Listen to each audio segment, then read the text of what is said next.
Voice आ रही है सीमा? गुड मॉर्निंग सर, आ रही है। मॉर्निंग मॉर्निंग बेटा। किरण, वॉइस आ रही है आपको? बिल्कुल आ रही है सर। अब स्टार्ट करते हैं आज का टॉपिक। ठीक है ना? हम आज के टॉपिक में हमें क्या क्या पढ़ना है, किसी को याद है हमने पिछली क्लास में क्या पढ़ा था? सीमा, आपको कुछ आइडिया पिछली क्लास में हमने क्या कवर अप किया था? सर ये सिविल प्रोसीजर कोड के बारे में बताया था आपने, डिक्री, ऑर्डर, जजमेंट।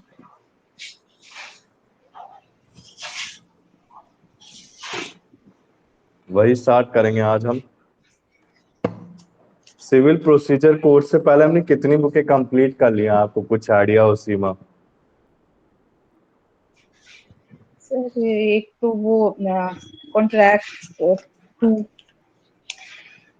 स्पेसिफिक हाँ कॉन्ट्रैक्ट, हाँ, वेरी गुड। और law of property, property law, easement law और ईजमेंट लॉ, और तो हम्म, सर वो एविडेंस, लॉ ऑफ एविडेंस। हाँ, एविडेंस। तीन बुक हो गई। आज हमारी जो चौथी बुक चल रही है उसे civil code civil code civil procedure code कहते हैं, 1908। बेसिकली आपकी फोर्थ बुक है। इस बुक के बाद में क्या कराऊंगा आपको, इंटरप्रिटेशन ऑफ स्टैट्यूट्स, फिर उसके बाद क्या करेंगे हम, लीगल थ्योरी ज्यूरिसडिक्शन वाली। ठीक है ना? तो थोड़े कोर्स को मैं थोड़ा सा फास्ट कराते हुए चलता हूँ। स्टार्ट करते हैं आज का टॉपिक हम। ठीक है, एक मिनट बस। पीडीएफ ओपन, पीडीएफ मिल गए थे ना सबको?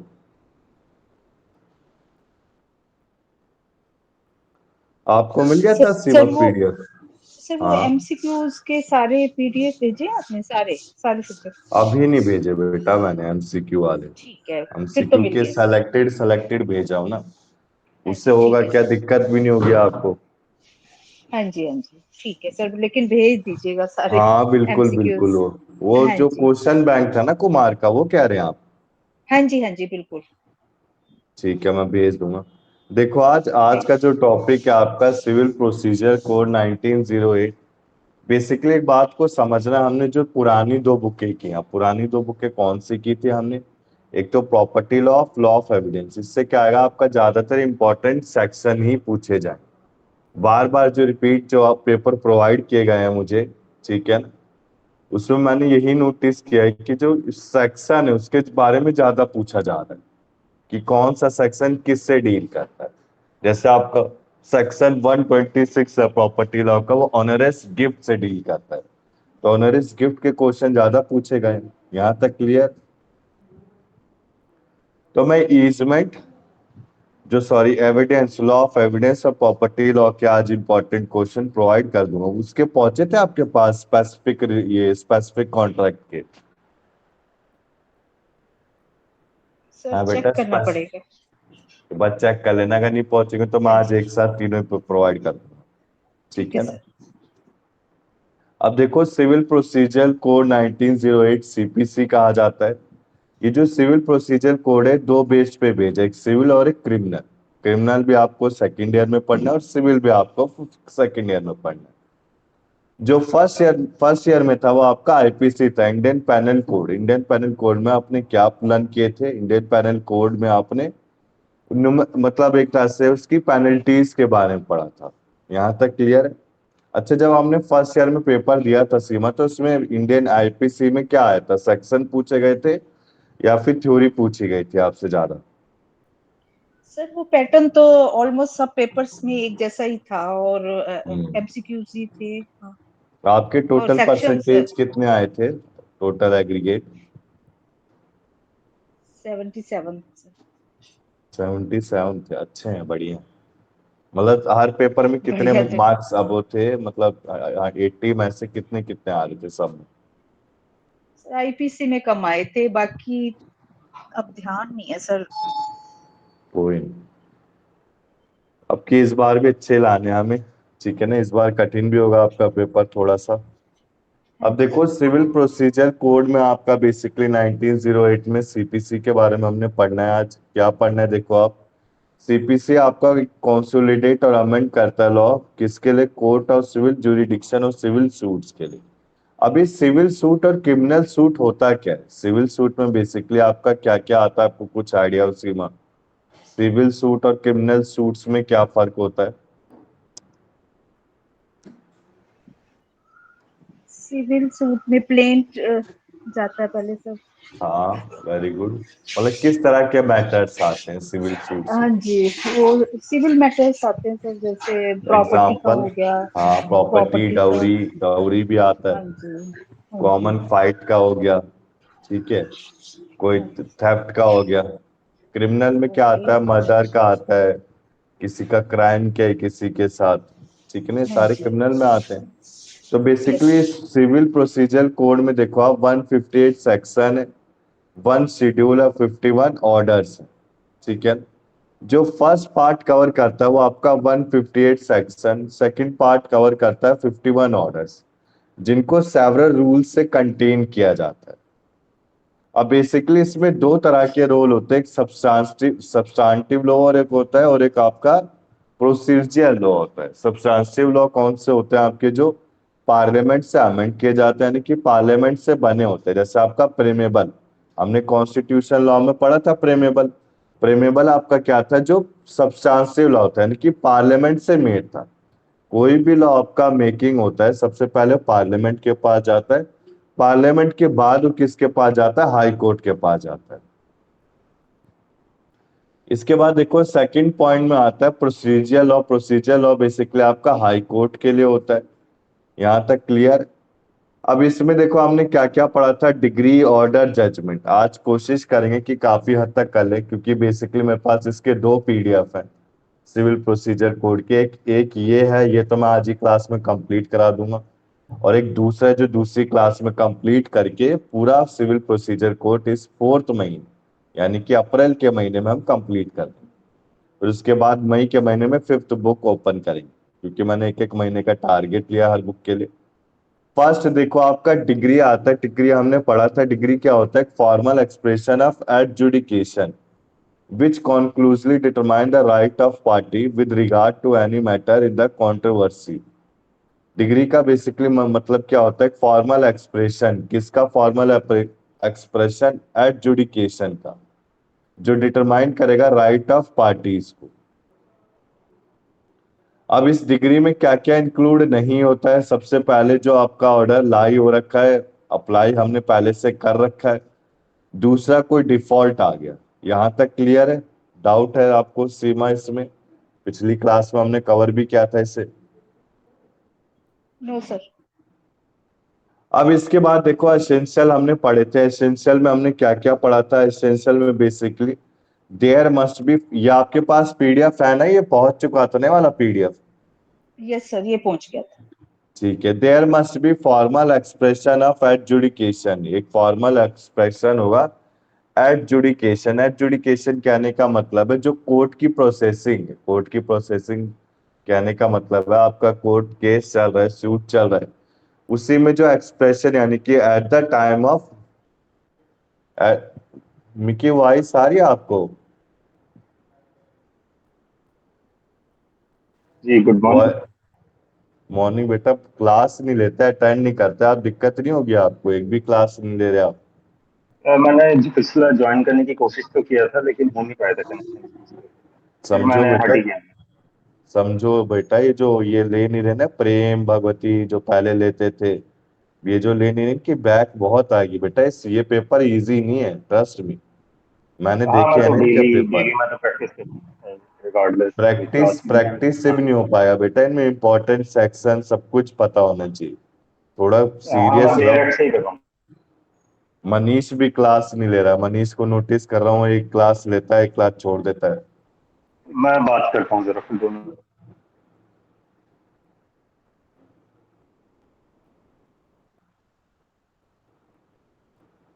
1 मिनट बेटा बस।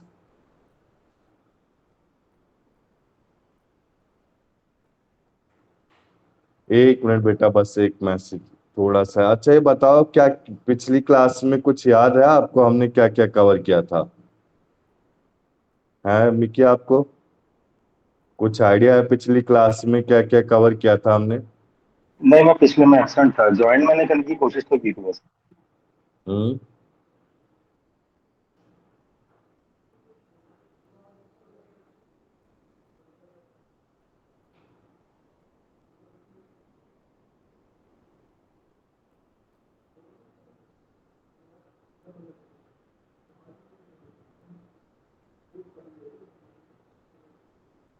तो एविडेंस आपको समझ में आया था कुछ, क्या क्या करा था हमने एविडेंस में?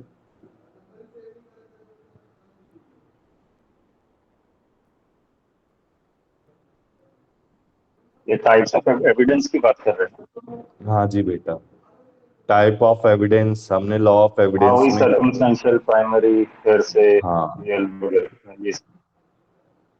ठीक हाँ है। ये तो 2-3 क्लास पहले आपने कराया था।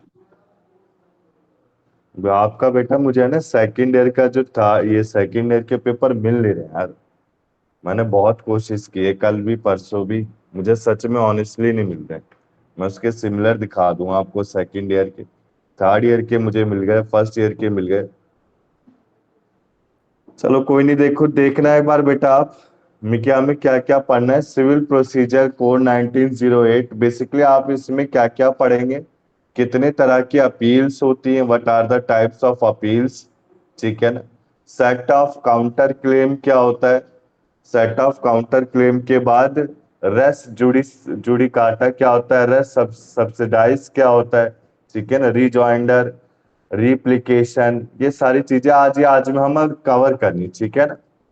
तो ध्यान से फिर से करते हैं। बेसिकली सिविल प्रोसीजर कोड किसके लिए होता था, सिविल सूट्स के लिए होता था, बट क्रिमिनल प्रोसीजर कोड भी आप पढ़ेंगे अपने सेकंड ईयर में। आपके सेकंड ईयर में जो अभी 4 बुक पेंडिंग है बेटा, कौन कौन सी है मैं बता देता हूँ। एक आपकी interpretation of statutes, criminal procedure code, jury prediction and legal theory, और आखिरी में टैक्सेशन लॉ, जो लास्ट आपका ऑप्शनल है, टैक्सेशन लॉ।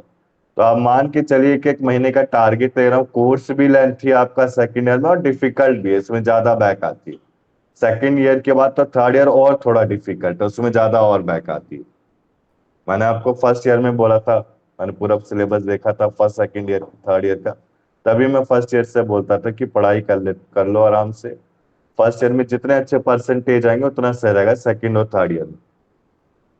अब इसके बाद देखो हमने क्या क्या पढ़ा। हमने फर्स्ट पढ़ा डिग्री ऑर्डर जजमेंट। अभी डिग्री होता क्या था, एक फॉर्मल एक्सप्रेशन होता था एडजुडिकेशन का। ये मिकी एडजुडिकेशन क्या होता है बेटा, आपको कुछ नॉलेज इसके बारे में? सर किसी चीज को एजुकेट कर देना, मतलब एक फाइनल उसमें प्रॉपर उसको जजमेंट फाइनल दे देना। जजमेंट देने से पहले कोई एक्सप्रेशन, ठीक है ना। अच्छा। हाँ, विच determine the rights of party, जो डिटरमाइन करेगा राइट ऑफ पार्टी को, किसके साथ, मैटर के साथ। अभी डिग्री क्या क्या इंक्लूड नहीं करता है, सबसे पहले डिफॉल्ट का डिसमिसल, डिफॉल्ट का, और सेकंड अपील लाई हो रही है किसमें, ऑर्डर। यहां तक क्लियर। अब इसके कुछ एसेंशियल्स हैं, देखो आप, एसेंशियल में सबसे पहला आता है फॉर्मल एक्सप्रेशन होगा एडजुडिकेशन का। यहां तक क्लियर। कंक्लूसिव मतलब फॉर्मल डिटरमिनेशन, जजमेंट दे देना ना, एजुकेट हाँ करना। फॉर्मल फॉर्मल जजमेंट दे जी जी। देना, जो दोनों पार्टीज के लिए एप्लीकेबल हो। सबसे पहले आता है आपका there must be formal expression of adjudication, there must be conclusive determination of rights of properties, ठीक है। इसके बाद जो डिटर्मिनेशन है आपका मैटर्स के बीच में, भगवती वॉइस आ रही है आपको? हाँ जी सर, आ रही है। ये बेटा क्लास क्यों नहीं लेता, पिछली क्लास नहीं ली थी आपने? सर एक्चुअली मैं ना बाहर थी, इसीलिए क्लास नहीं ले पाई थी। अरे बेटा थोड़ा सा सीरियस हो जाओ, अभी जो बुके में पढ़ाऊंगा ना, इंटरप्रिटेशन और स्टैट्यूज लीगल थ्योरी, इसी में बैक आती है। एलएलबी, आपके कोई सीनियर एडवोकेट हो ना एलएलबी, उनसे पूछना कि सबसे खराब सब्जेक्ट उन्हें क्या लगा पूरे एलएलबी में, तो वो भी यही कहेंगे कि दो ही लगे हमें सेकंड ईयर में, एक तो इंटरप्रिटेशन ऑफ स्टैट्यूज और jury prediction and legal theory. हमें कुछ समझ में हाँ नहीं आता, जूरिस्प्रूडेंस काफी रहती है। ठीक है ना। तो थोड़ा सा सीरियस हो जाओ। संडे संडे क्लास होती है, 2 घंटे झेलना है यार। अगर 2 घंटे झेल लोगे तो एक ही पास पास तो हो जाओगे, बैक तो नहीं आएगी कम से कम। जी सर। प्रेम क्यों नहीं क्लास लेता, प्रेम ने एक भी क्लास नहीं ली कभी भी। सर पता नहीं, शायद वो कर नहीं रहे कंटिन्यू।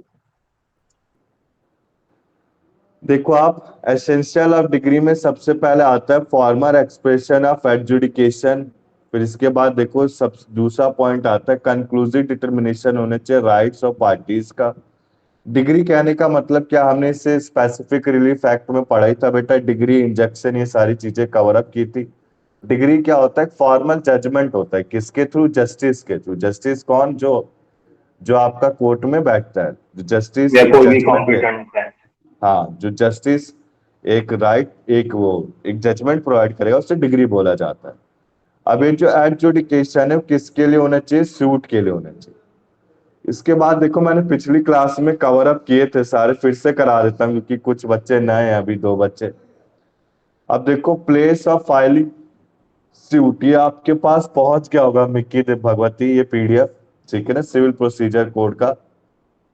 देखो आप अगर सूट आपका इमूवेबल प्रॉपर्टी का है तो इमूवेबल प्रॉपर्टी जहाँ पे सिचुएटेड है, इमूवेबल प्रॉपर्टी अगर सिचुएटेड है तो कहाँ देखेंगे, या फिर जहाँ कोर्ट आपकी जुरिडिक्शन सर्टेन कर सकता है या फिर नहीं कर सकता, किसी एक कोर्ट में आपका क्या होगा, सूट हेल्ड होगा।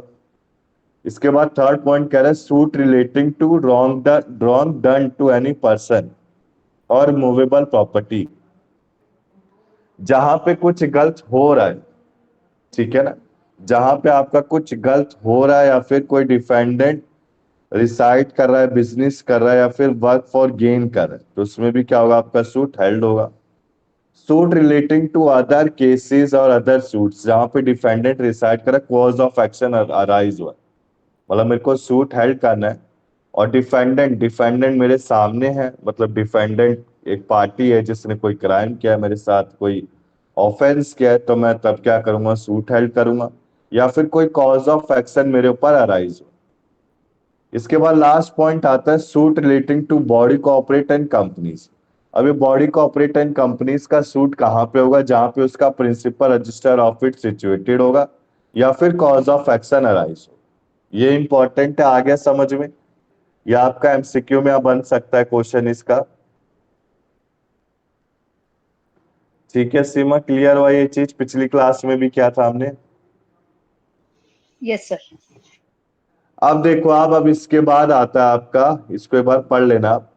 अब आता है ऑर्डर। ऑर्डर बेसिकली होता क्या है, ऑर्डर आपका डिफाइन किया गया सेक्शन 2 सब सेक्शन 14 में कोर्ट के।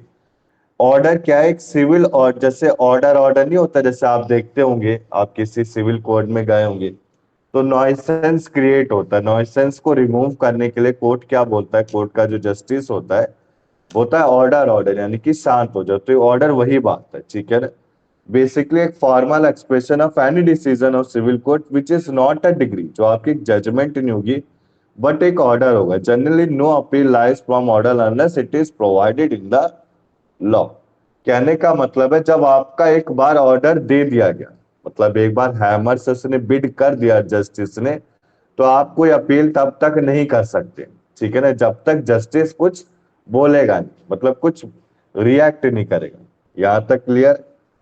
इसके बाद देखो जजमेंट हमने पढ़ा था, जजमेंट क्या होता है, बेसिकली एक स्टेटमेंट गिवन होता है किसके बिहाफ पे, जज जज के बिहाफ पे, किस पे, डिग्री पे या फिर ऑर्डर पे।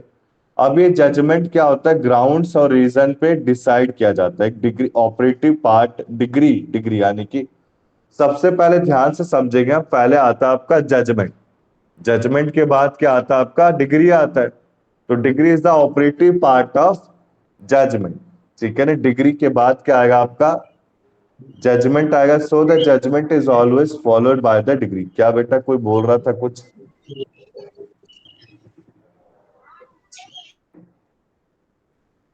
यहां तक क्लियर है, मैं क्या आगे चलूं मैं। जी। एफिडेविट की एक प्रॉपर डेफिनेशन दे रखी है, इसको अच्छे से पढ़ के जाना है। पीडीएफ मैंने जानबूझ के एमसीक्यू पैटर्न ही पीडीएफ है बेटा ये, ठीक है ना। सर जो एफिडेविट इम्पोर्टेंट। ब्लैक ब्लैक में लिखा है वो सारे एमसीक्यू में बन सकते हैं क्वेश्चन, ठीक है ना। इसी के लिए मैंने इसी को यूज किया है। ये एक तरह से कंपनी सेक्रेटरी का पीडीएफ है तो मैंने उसी को उठाया, ठीक है ना। हमारे कंपनी सेक्रेटरी में मैंने पढ़ रखा है ऐसी सारी चीजें। एफिडेविट क्या होती है, एक declaration on oath reduced to writing shown before the person who has authority to administrate such an oath।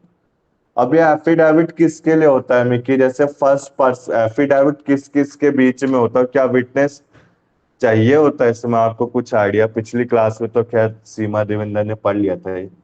Sir court में एक तो विटनेस तो चाहिए होता है ना साइन कराने के लिए। हाँ वेरी गुड। और किसके बिहाफ पे बनता है एफिडेविट? जो लिख रहा होता है मतलब अपने भी आप पे तो बनाते हैं ना कि मैं ओथ ले रहा हूँ, ये कुछ अगर फर्स्ट मैं डॉक्यूमेंट। पर्सन या सेकंड पर्सन, किसके बिहाफ पे बनता है? आई थिंक सेकंड पर्सन जो विटनेस है। नहीं नहीं, मैं मतलब जो समझा मैं नहीं। जैसे एफिडेविट कहने का मतलब है जैसे मैं रेंट एग्रीमेंट बनवाने जा रहा हूँ। अब मैं रेंट एग्रीमेंट अपने लिए तो बनाऊंगा, अपने मकान मालिक के लिए थोड़ी ना हाँ बनवाऊंगा। अपने लिए बनवाएगा, मुझे अच्छा मुझे लगा विटनेस मतलब। ठीक है ना? तो बेसिकली एफिडेविट क्या होता है समझेंगे हम। एफिडेविट क्या है? एक फर्स्ट पर्सन के लिए बनाया जाता है जिसको एफिडेविट बनवाना है। ठीक है ना? ड्रॉन अप, जिसके नाम बनवाना है। और ये जो who draw the affidavit is known as deponent. अभी डिपोनेंट कौन होता है? Deponent is the first person और द जो पर्सन है जो बना रहा है एफिडेविट। जो पर्सन डिपोजिशन देता है ना मतलब जो सेकंड पर्सन जो होता है जैसे मैं आपसे विटनेस भी होता पूछता हूँ जैसे मैं आपसे पूछता हूँ बेटा मिकी, जैसे मैं कोर्ट में गया, कोर्ट में मुझे एफिडेविट बनवाना है, तो एडवोकेट क्या डिपोनेंट है कि फर्स्ट पर्सन है एडवोकेट जो एफिडेविट बना रहा है मेरे लिए? है। आप बताइए, मैंने तो ये कभी किया नहीं लगा। देखो आप सीमा, आपको कुछ आइडिया? सर इसको थोड़ा और भी एक्सप्लेन कर देना, मतलब कोर्ट का हाँ प्रोसीजर बिल्कुल, कैसे होता है। बिल्कुल बेटा बिल्कुल। सीमा वॉइस आ रही है आपको? Yes sir.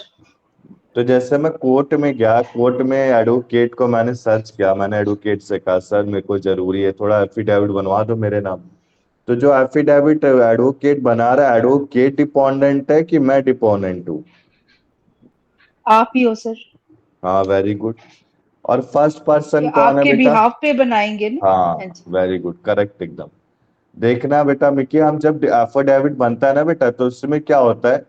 एक डिपोनेंट के सिग्नेचर होते हैं नीचे। आप जब एडवोकेट बन जाएंगे, बार काउंसिल से मेंबरशिप ले लेंगे, नंबर ले लेंगे, तो आप भी सबसे पहला काम क्या करेंगे? एफिडेविट ही बनाएंगे। आपको कोर्ट केस कोई देगा नहीं। सबसे पहले एफिडेविट बनाएंगे। तो एफिडेविट में आप क्या बनाएंगे? जैसे हम किसी नोटराइज अथॉरिटीज के पास जाते हैं, ठीक है ना, डॉक्यूमेंट रेंट एग्रीमेंट बनवाने, तो पर्सन क्या होते हैं? वो एडवोकेट नहीं होते, उनके पास नोटराइज नोटराइज के स्टैंप होती है।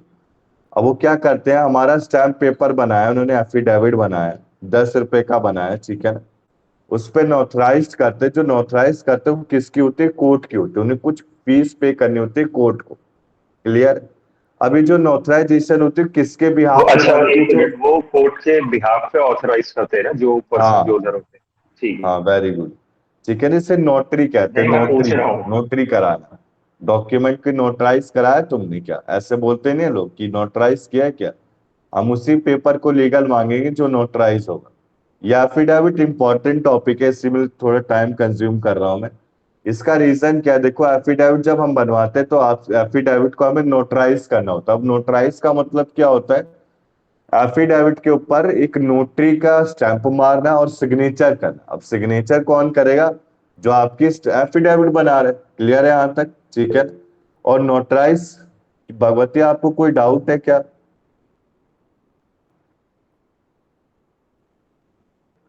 अब नोटराइज देखो, नोटराइज में उसने स्टैंप मार दिया। अभी जो नोटराइज की जो अथॉरिटी है, जो स्टैंप है, उसने कहाँ से लिया इसे? कोर्ट से लिया। कोर्ट के यानी कि एडवोकेट के थ्रू लिया। क्लियर है बेटा यहां तक? तो नोटराइजेशन मैंने समझ लिया। अब जो एफिडेविट है उसमें सब कुछ आपका पर्टिकुलर में डिस्क्राइब्ड होगा कि आप किस चीज के लिए एफिडेविट बना रहे, कितने साल के लिए बना रहे, कितनी स्टैंप ड्यूटी पे की है। सबसे पहले आपकी स्टैंप ड्यूटी पेपर होता है, उसके बाद आपका नीचे एक एफिडेविट का फॉर्मेट होता है। दोनों में आपका क्या होता है? नोटराइज किया जाता है, दोनों में आपके सिग्नेचर किए जाते हैं। इसके बाद जो लास्ट का पेपर होता है एफिडेविट, उसके नीचे लिखा होता है डिपोनेंट। कभी बनवाना बेटा आप, ठीक है ना, अपने किराए वो रेंट एग्रीमेंट कभी किसी ने बनवाया हो या फिर कोई नेम चेंज कराना हो आधार कार्ड में, पैन कार्ड में, तो आपको एफिडेविट बनवाना ही पड़ेगा। क्लियर है यहां तक?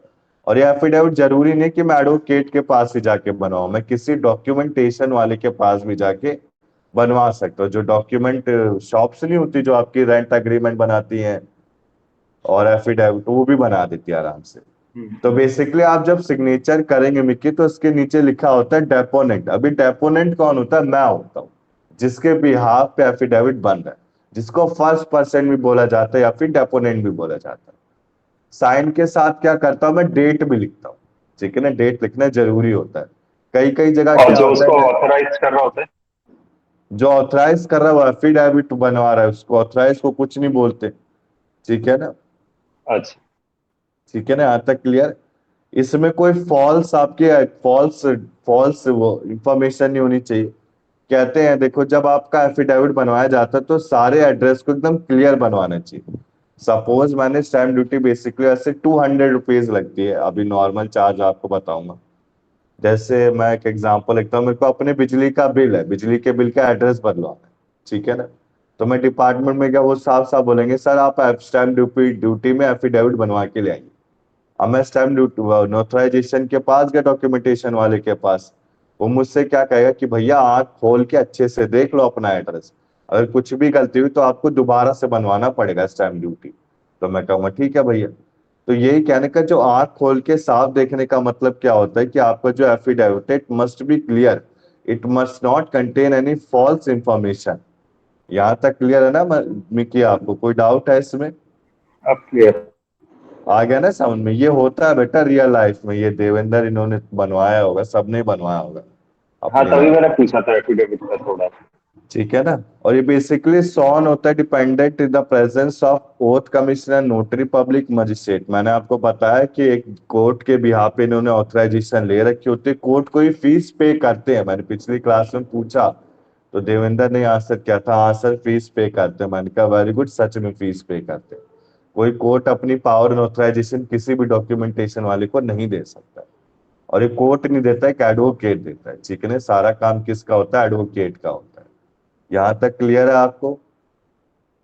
जब आप एडवोकेट बार काउंसिल मेंबर ले लेंगे तो सबसे पहला काम आप एफिडेविट ही बनाएंगे और कुछ नहीं बनाएंगे। और बिलीव नहीं करेंगे, कई लोग आज की तारीख में केस फाइट नहीं करते, कोई कोर्ट में जाते भी नहीं, और एफिडेविट बनवा के भी वो दिन के 2,000 2,500 एक दिन के ही कमा लेते हैं, ठीक है ना। तो अच्छा, क्लाइंट एक बनाना क्वेश्चन है। और है। जैसे हाँ बेटा। ये कोई विटनेस कोर्ट में आता है, मतलब हाँ हाँ। कोर्ट में केस शीट ले, तो वो भी तो ये फिर एफिडेविट जमा कराता होगा ना कि ये पर्सन यही है, ये मैं बंदा यही हूँ, मतलब। एक तरह से उसका फोटो कॉपी। नहीं, मतलब अपनी आइडेंटिफिकेशन, कोई मतलब टेस्टिमनी देने के लिए आया है कोर्ट में, या कोई विटनेस जैसे आया है। मुझे बनाना है तो मैं अपनी आइडेंटिटी फोटो, आधार कार्ड या पैन कार्ड दूंगा, ऐसे कुछ। हाँ, तो उसका भी यही सेम प्रोसेस होगा ना कि मतलब आपको हाँ आपकी सेम है बेटा, आइडेंटिटी। सेम है। हाँ, ठीक है अच्छा। ना, आपको सारे प्रूफ, अब जैसे मैं बोल रहा हूँ, जैसे बिजली के बिल में मुझे एड्रेस चेंज कराना है तो मुझे बिजली का बिल दिखाना पड़ेगा ना उसे, कि यहाँ चीज ये चीज गलत है, इसको ठीक करो। क्लियर है ना?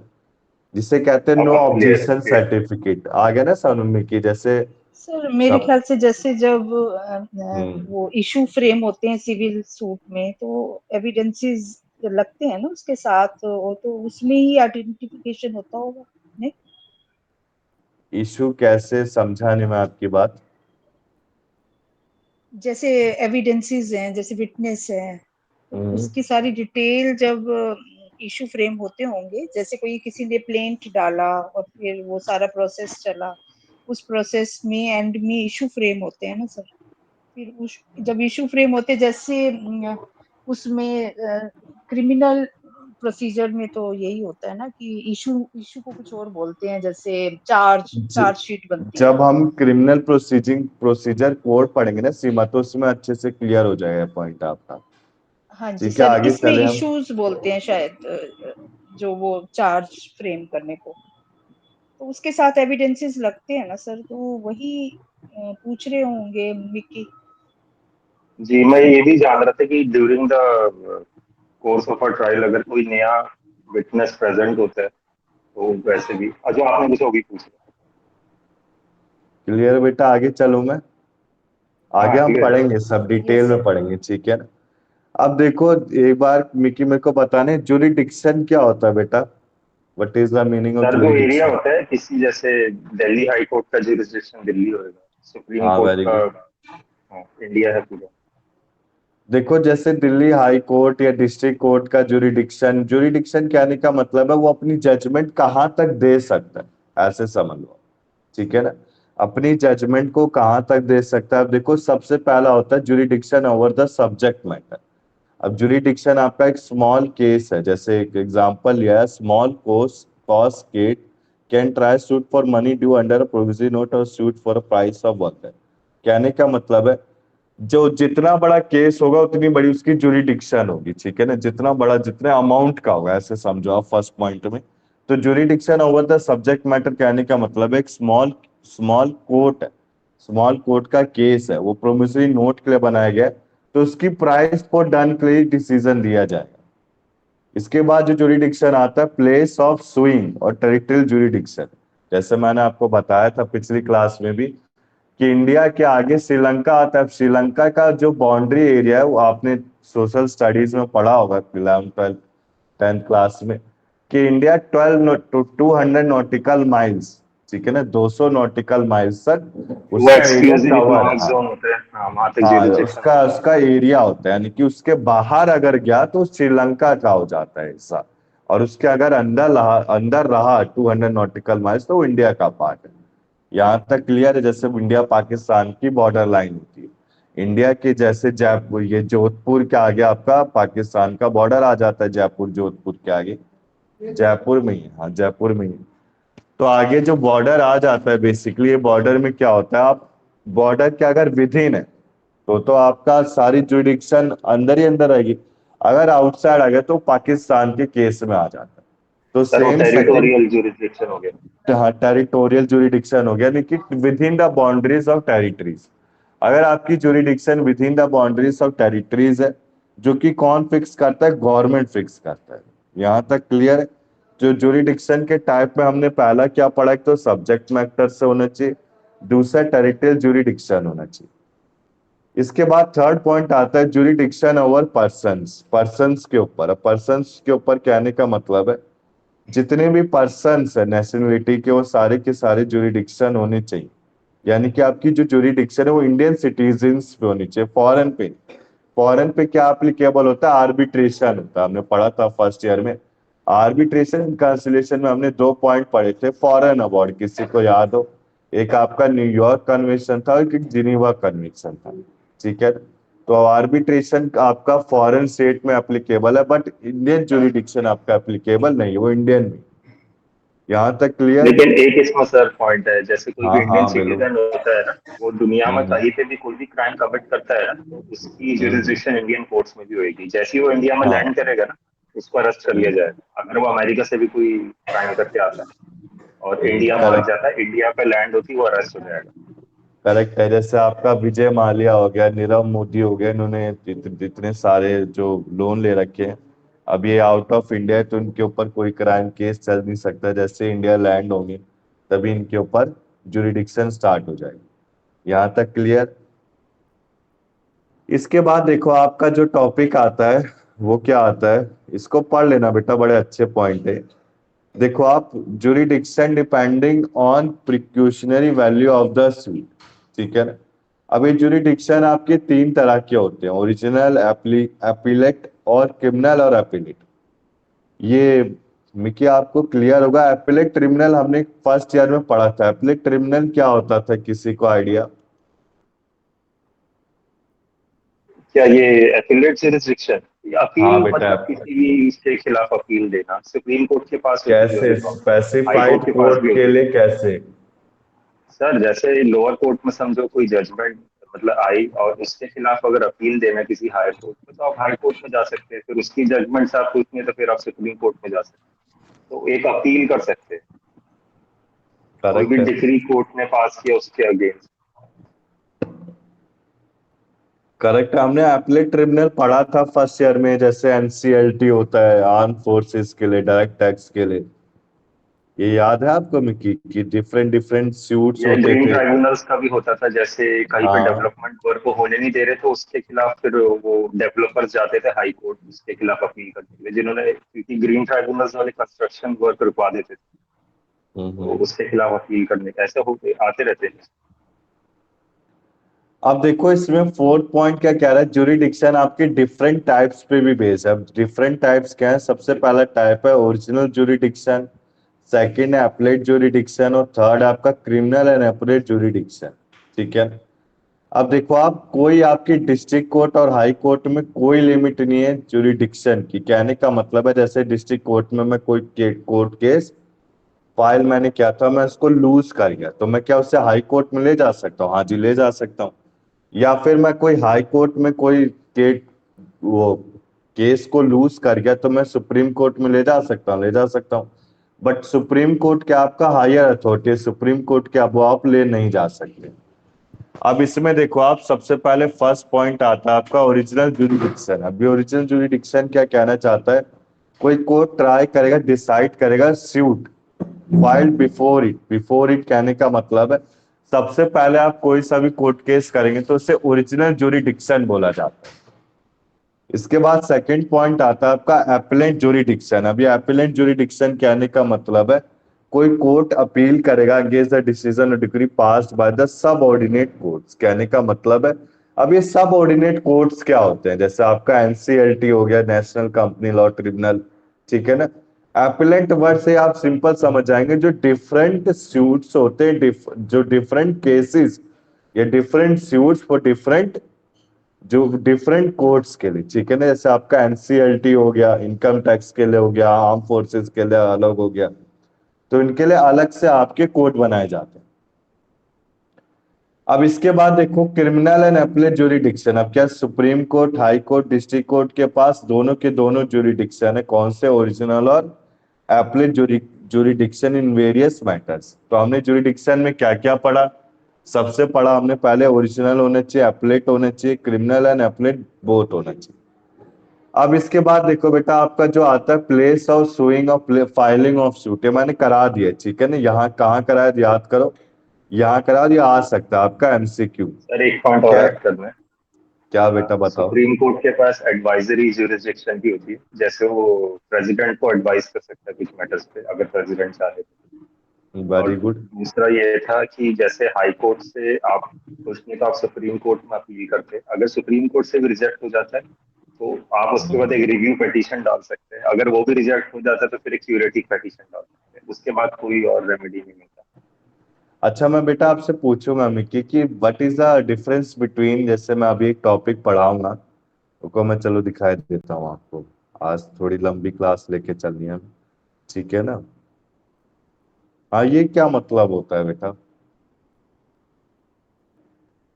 स्क्रीन दिखी है आपको? मैं एक मिनट ऑन कर देता हूँ। इसमें होता है रेफरेंस, रिव्यू और रिवीजन। सीमा आपको कुछ आइडिया? रेफरेंस, रिव्यू, रिवीजन, ये क्या होता है पिटीशन में, मतलब क्या है इसका सर मतलब? रिव्यू तो किसी चीज को रिव्यू करना हो गया ना, कोर्ट हाँ मतलब किसी वेरी गुड। जजमेंट को रिव्यू करते हैं। और रेफरेंस कहने रिवीजन का और मतलब? रेफरेंस का नहीं पता। सीमा आपको कुछ आइडिया? सब नहीं है ये हो आइडिया, सकता है कि रेफरेंस लोअर में कोर्ट्स जो होते हैं रेफर कर वो देते हैं शायद, हाँ हाँ। आगे। मैंने बड़े अच्छे से देख करा है बेटा। ठीक है ना। इसकी टेंशन मत लो आप, सब कुछ है अच्छा इसमें, रेफरेंस, ये रेफरेंस। हाँ भाई मेरे को याद आ गया, ये एमसीक्यू में आया था शायद। इसमें जो लोअर कोर्ट होता है ना, हाँ हाँ। वो मतलब किसी शायद हाई कोर्ट या उससे भी मतलब जो सबऑर्डिनेट कोर्ट होता है वो अपने से हायर कोर्ट को कुछ चीज को रेफर कर देता है, कोई डाउट वेरी होता है। Good, very good. हाँ, एडवाइस स्पेशली के लिए सुप्रीम रेफर कोर्ट कर को रेफर देते किया हैं या। जाता है जो कॉन्स्टिट्यूशन से डील करते हैं ना मैटर, बहुत ही मतलब भारी हम्म मैटर्स होते हैं जो भारत के संविधान से डील करते हैं। उन चीजों हम्म में सुप्रीम कोर्ट को फिर रेफर किया जाता है, उनकी एक्सपर्टाइज ली जाती है। तो ऐसा करेक्ट रिवीजन है। क्या होता है? बदलाव करना है, जैसे कोई चेंजेस करना। ठीक है ना। मुझे कुछ चेंज करना है। अब रिव्यू करा, रिव्यू करते समय मुझे कोई चेंज करना है उस चीज को, मैं उससे सेटिस्फाइड नहीं। ठीक है ना। ये सब पढ़ेंगे, अभी डिटेल में पढ़ेंगे। ठीक है ना। यहाँ तक क्लियर? अब देखो आप, एक मिनट, एक मिनट बस, थोड़ा स्पीड में चलेंगे। हाँ ठीक है ना। अब देखो प्लेस और स्विंग और फाइलिंग और सूट मैंने आपको कराया था कि कोई सा भी सूट है वो स्टार्ट क्या होगा, लोअर ग्रेड से स्टार्ट किया जाएगा, यानी कि डिस्ट्रिक्ट कोर्ट से स्टार्ट किया जाएगा। ये सारे हमने कहाँ करे देखो आप, ये सारे पॉइंट हमने यहाँ पे कवर अप किए, ठीक है ना। Court of lower grade, grade कहने का मतलब है सूट रिलेट करता है मूव प्रॉपर्टी से, तो जहां आपकी मूव प्रॉपर्टी सिचुएट होगी वहां करा जाएगा। सूट अगर रिलेट करता है आपकी किसी अंडर जुरिडिक्शन और डिफरेंट कोर्ट या कोर्ट का जुरिडिक्शन असर्टेन है, तो किसी एक कोर्ट में किया जा सकता है। सूट रिलेट कोई गलत कर रहा है मूवेबल प्रॉपर्टी का कर रहा है, तो जहां मूवेबल प्रॉपर्टी रिजाइड है, बिजनेस करते हैं फिर वर्क फॉर गेन कर रहे हैं, वहां पे सूट किया जाएगा। सूट रिलेट होगा अदर केसेस के लिए जहां डिफेंडेंट रिसाइड्स करता है, ठीक है ना, या फिर कोई कॉज ऑफ एक्शन अराइज हो रहा है। इसके बाद देखो लास्ट पॉइंट है suit relating to body corporate और कंपनी। बॉडी ऑफ कॉर्पोरेट और कंपनी कहने का मतलब है जहां पे उसका प्रिंसिपल ऑफिस सिचुएट होगा या फिर कॉज ऑफ एक्शन होगा। तो यही पॉइंट आपके प्लेस और सूट में यहाँ आते हैं, इसको आप पढ़ सकते हो। बताओ बेटा ये सीमा लास्ट नीति वाला पर। पॉइंट तो यही हो गया ना कि किसी कॉर्पोरेट बॉडी या किसी बिजनेस के खिलाफ सूट करना, तो जो भी उनका प्रिंसिपल हाँ place of very good, business होता है वहीं उन्होंने। वहीं पे होगा प्रिंसिपल ऑफिस या फिर जहाँ पे उसका कॉज ऑफ एक्शन अराइज हुआ। हाँ, यूजुअली कोई बिल्डिंग होता है तो उसके लास्ट लाइन में नीचे लिखा होता है कि कोई भी अगर ऐसे है सूट, तो इस वाले शहर में इसको लिया जाएगा। तो मैं आगे चलूं, ये तो जी जी, क्लियर आगे। है बेटा, ये आप होमवर्क में भी एक बार इसको पढ़ लेना, ठीक है ना, क्योंकि मुझे कराना भी यार सिलेबस, तो काफी रह जाता है ना सिलेबस।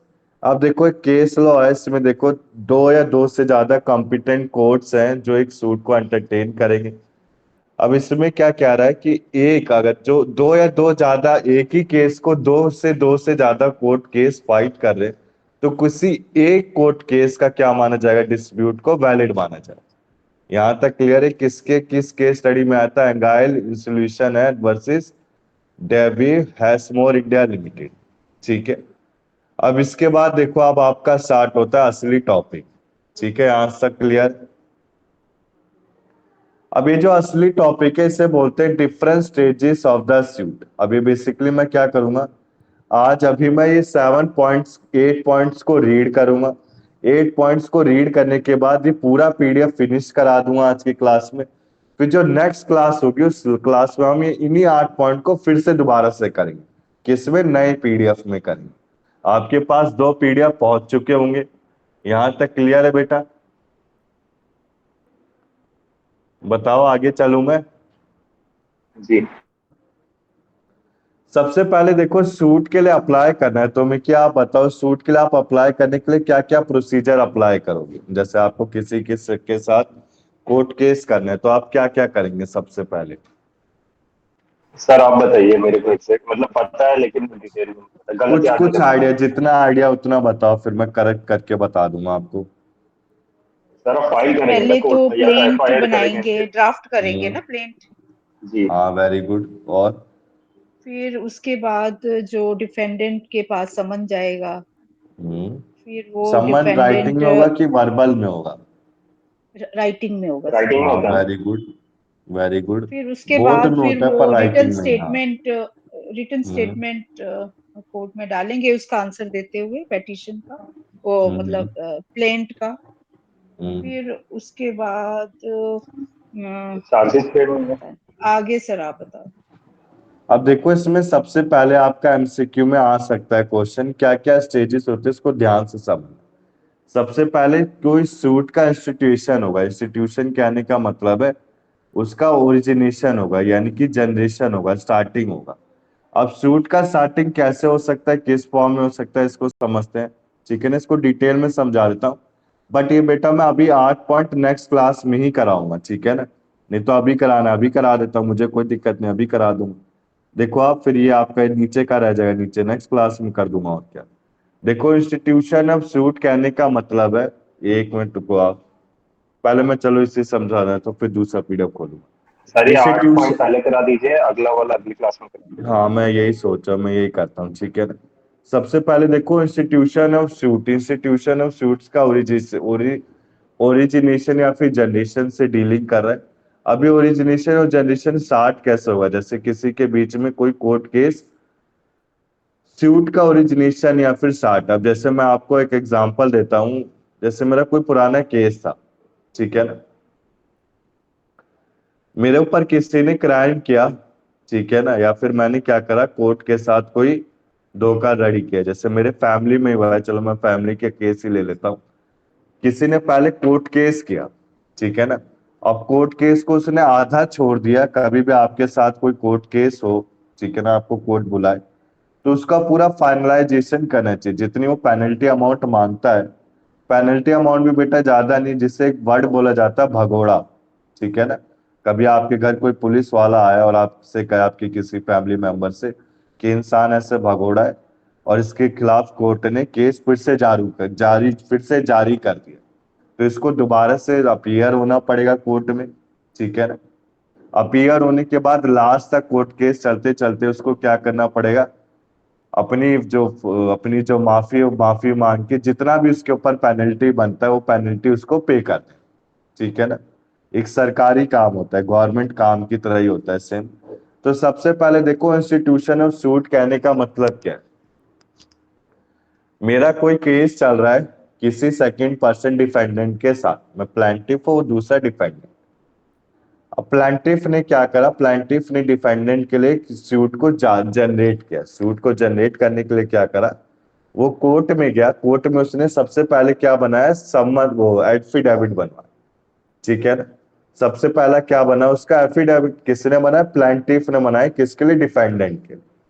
अब सेकंड पॉइंट, डिफेंडेंट को क्या करा गया, इशू, डिफेंडेंट के लिए उसी नोटिस यानी उसी एफिडेविट को इशू किया गया, और उसी सर्विस को किसको दिया गया, डिफेंडेंट को दिया गया।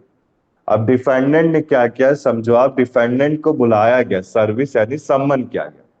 अब जैसे मैंने अपने पड़ोसी को मारा, ऐसे समझो आप, पड़ोसी को मारा, तो पुलिस वाले आए, पुलिस वाले मुझे ले जा रहे हैं अपने, वो पुलिस वाले ले जा रहे कोर्ट, कोर्ट के पुलिस वाले चौक, मैंने आपको उसमें बताया था इंडियन पैनल कोर्ट में, ठीक है ना, कि पुलिस वाले आपको 24 घंटे तक रख सकते हैं, 24 विद इन द 24 आवर्स तक उन्हें आपको मजिस्ट्रेट के पास ले जाना पड़ेगा। अगर वो मजिस्ट्रेट के पास नहीं ले गए तो पुलिस वालों को आपको छोड़ना पड़ेगा। ये मैंने पिछली क्लास में कवर कराया था, ये बात को आप याद रखे रहना, कि जब भी आपको कोई पुलिस वाला पकड़े तो आपको 24 घंटे के अंदर ही अंदर किसके पास ले जाएगा, कोर्ट के पास। अगर वो कोर्ट के पास ले नहीं गया तो उसको, उस पुलिस वाले को आपको बेल देनी पड़ेगी। यहां तक क्लियर। तो सबसे पहले हमने समझा क्या, एक ओरिजिनेशन होगा, ओरिजिनेशन से डिफेंडेंट का सम्मन किया जाएगा, डिफेंडेंट के सम्मन के बाद उस डिफेंडेंट को क्या दिया जाएगा, एक रिटर्न स्टेटमेंट दिया जाएगा, ठीक है। अब रिटर्न स्टेटमेंट कहने का मतलब है, रिटर्न स्टेटमेंट जो प्लांटिफ ने लिखवाया, प्लांटिफ ने यानी कि एफिडेविट लिखवाया। अब एफिडेविट किसको दे दिया, डिफेंडेंट को, मुजरिम को एफिडेविट दे दिया कि भैया ऐसे आपको बुलाया गया, इस तारीख को बुलाया, इतने बजे बुलाया, आपको आना है, अपीयर होना है। अब इसके बाद उसकी क्या होगी, डिस्कवरी या फिर इंस्पेक्शन, ठीक है। डिस्कवरी इंस्पेक्शन कहने का मतलब उससे पूछताछ की जाएगी, डिफेंडेंट से पूछताछ की जाएगी। पहले मैं चाहूंगा, being a police officer, defendant को शो करूंगा कि आपके नाम से एफिडेविट आया, प्लांटिफ ने जारी किया, आपने उसके साथ गलत किया था। अब आप इसके अपने पक्ष में बताइए कि आपने क्या गलती की है, क्या क्या आपसे गलती हुई है, इसकी डिस्कवरी इंस्पेक्शन की जाएगी। डिस्कवरी एंड इंस्पेक्शन के बाद जो पुलिस वाला है वो सब रिकॉर्डिंग लेगा, किसकी, डिफेंडेंट की। डिफेंडेंट की रिकॉर्डिंग लेने के बाद अब वो क्या करेगा, उसी पार्टी को, ठीक है ना, उसी पार्टी को यानी कि डिफेंडेंट को किसके पास ले जाएगा, पुलिस ऑफिसर्स के पास ले जाएगा। यहां तक क्लियर, वो सॉरी कोर्ट के पास ले जाएगा एज अ अपियरेंट के लिए, कि आपको अपियरेंस देनी पड़ी। डिस्कवरी कर ली, इंस्पेक्शन कर ली, रिकॉर्डिंग कर लिया, अब उसको कोर्ट में अपीयर कर दिया। अपीयर के बाद डिफेंडेंट की बात को हियरिंग की जाएगी, सुना जाएगा, फिर उसका जजमेंट दिया जाएगा, डिग्री दिया जाएगा, लास्ट में आता है एग्जीक्यूशन। अब ये एग्जीक्यूशन कहने का मतलब है, जैसे उसके ऊपर कोई फाइन अमाउंट आता है तो फाइन अमाउंट को पे करना होगा। यहां तक क्लियर है बेटा, 8 पॉइंट कुछ थोड़े बहुत समझ में आए कैसे कैसे चलता है सूट आपका, जी। बताओ बेटा। ठीक है ना, आप देखो इसके बाद जो आपके पॉइंट है, जैसे रिज्वाइंडर, ये तो खैर इजी है, मैं इनको थोड़ा फास्ट भी करा दूंगा, 1 मिनट रुको बस आप, ठीक है ना। मैं एक ये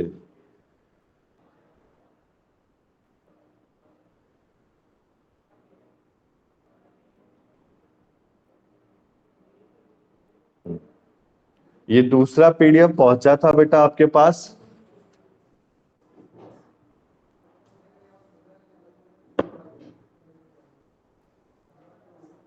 यस सर, पहुंचा।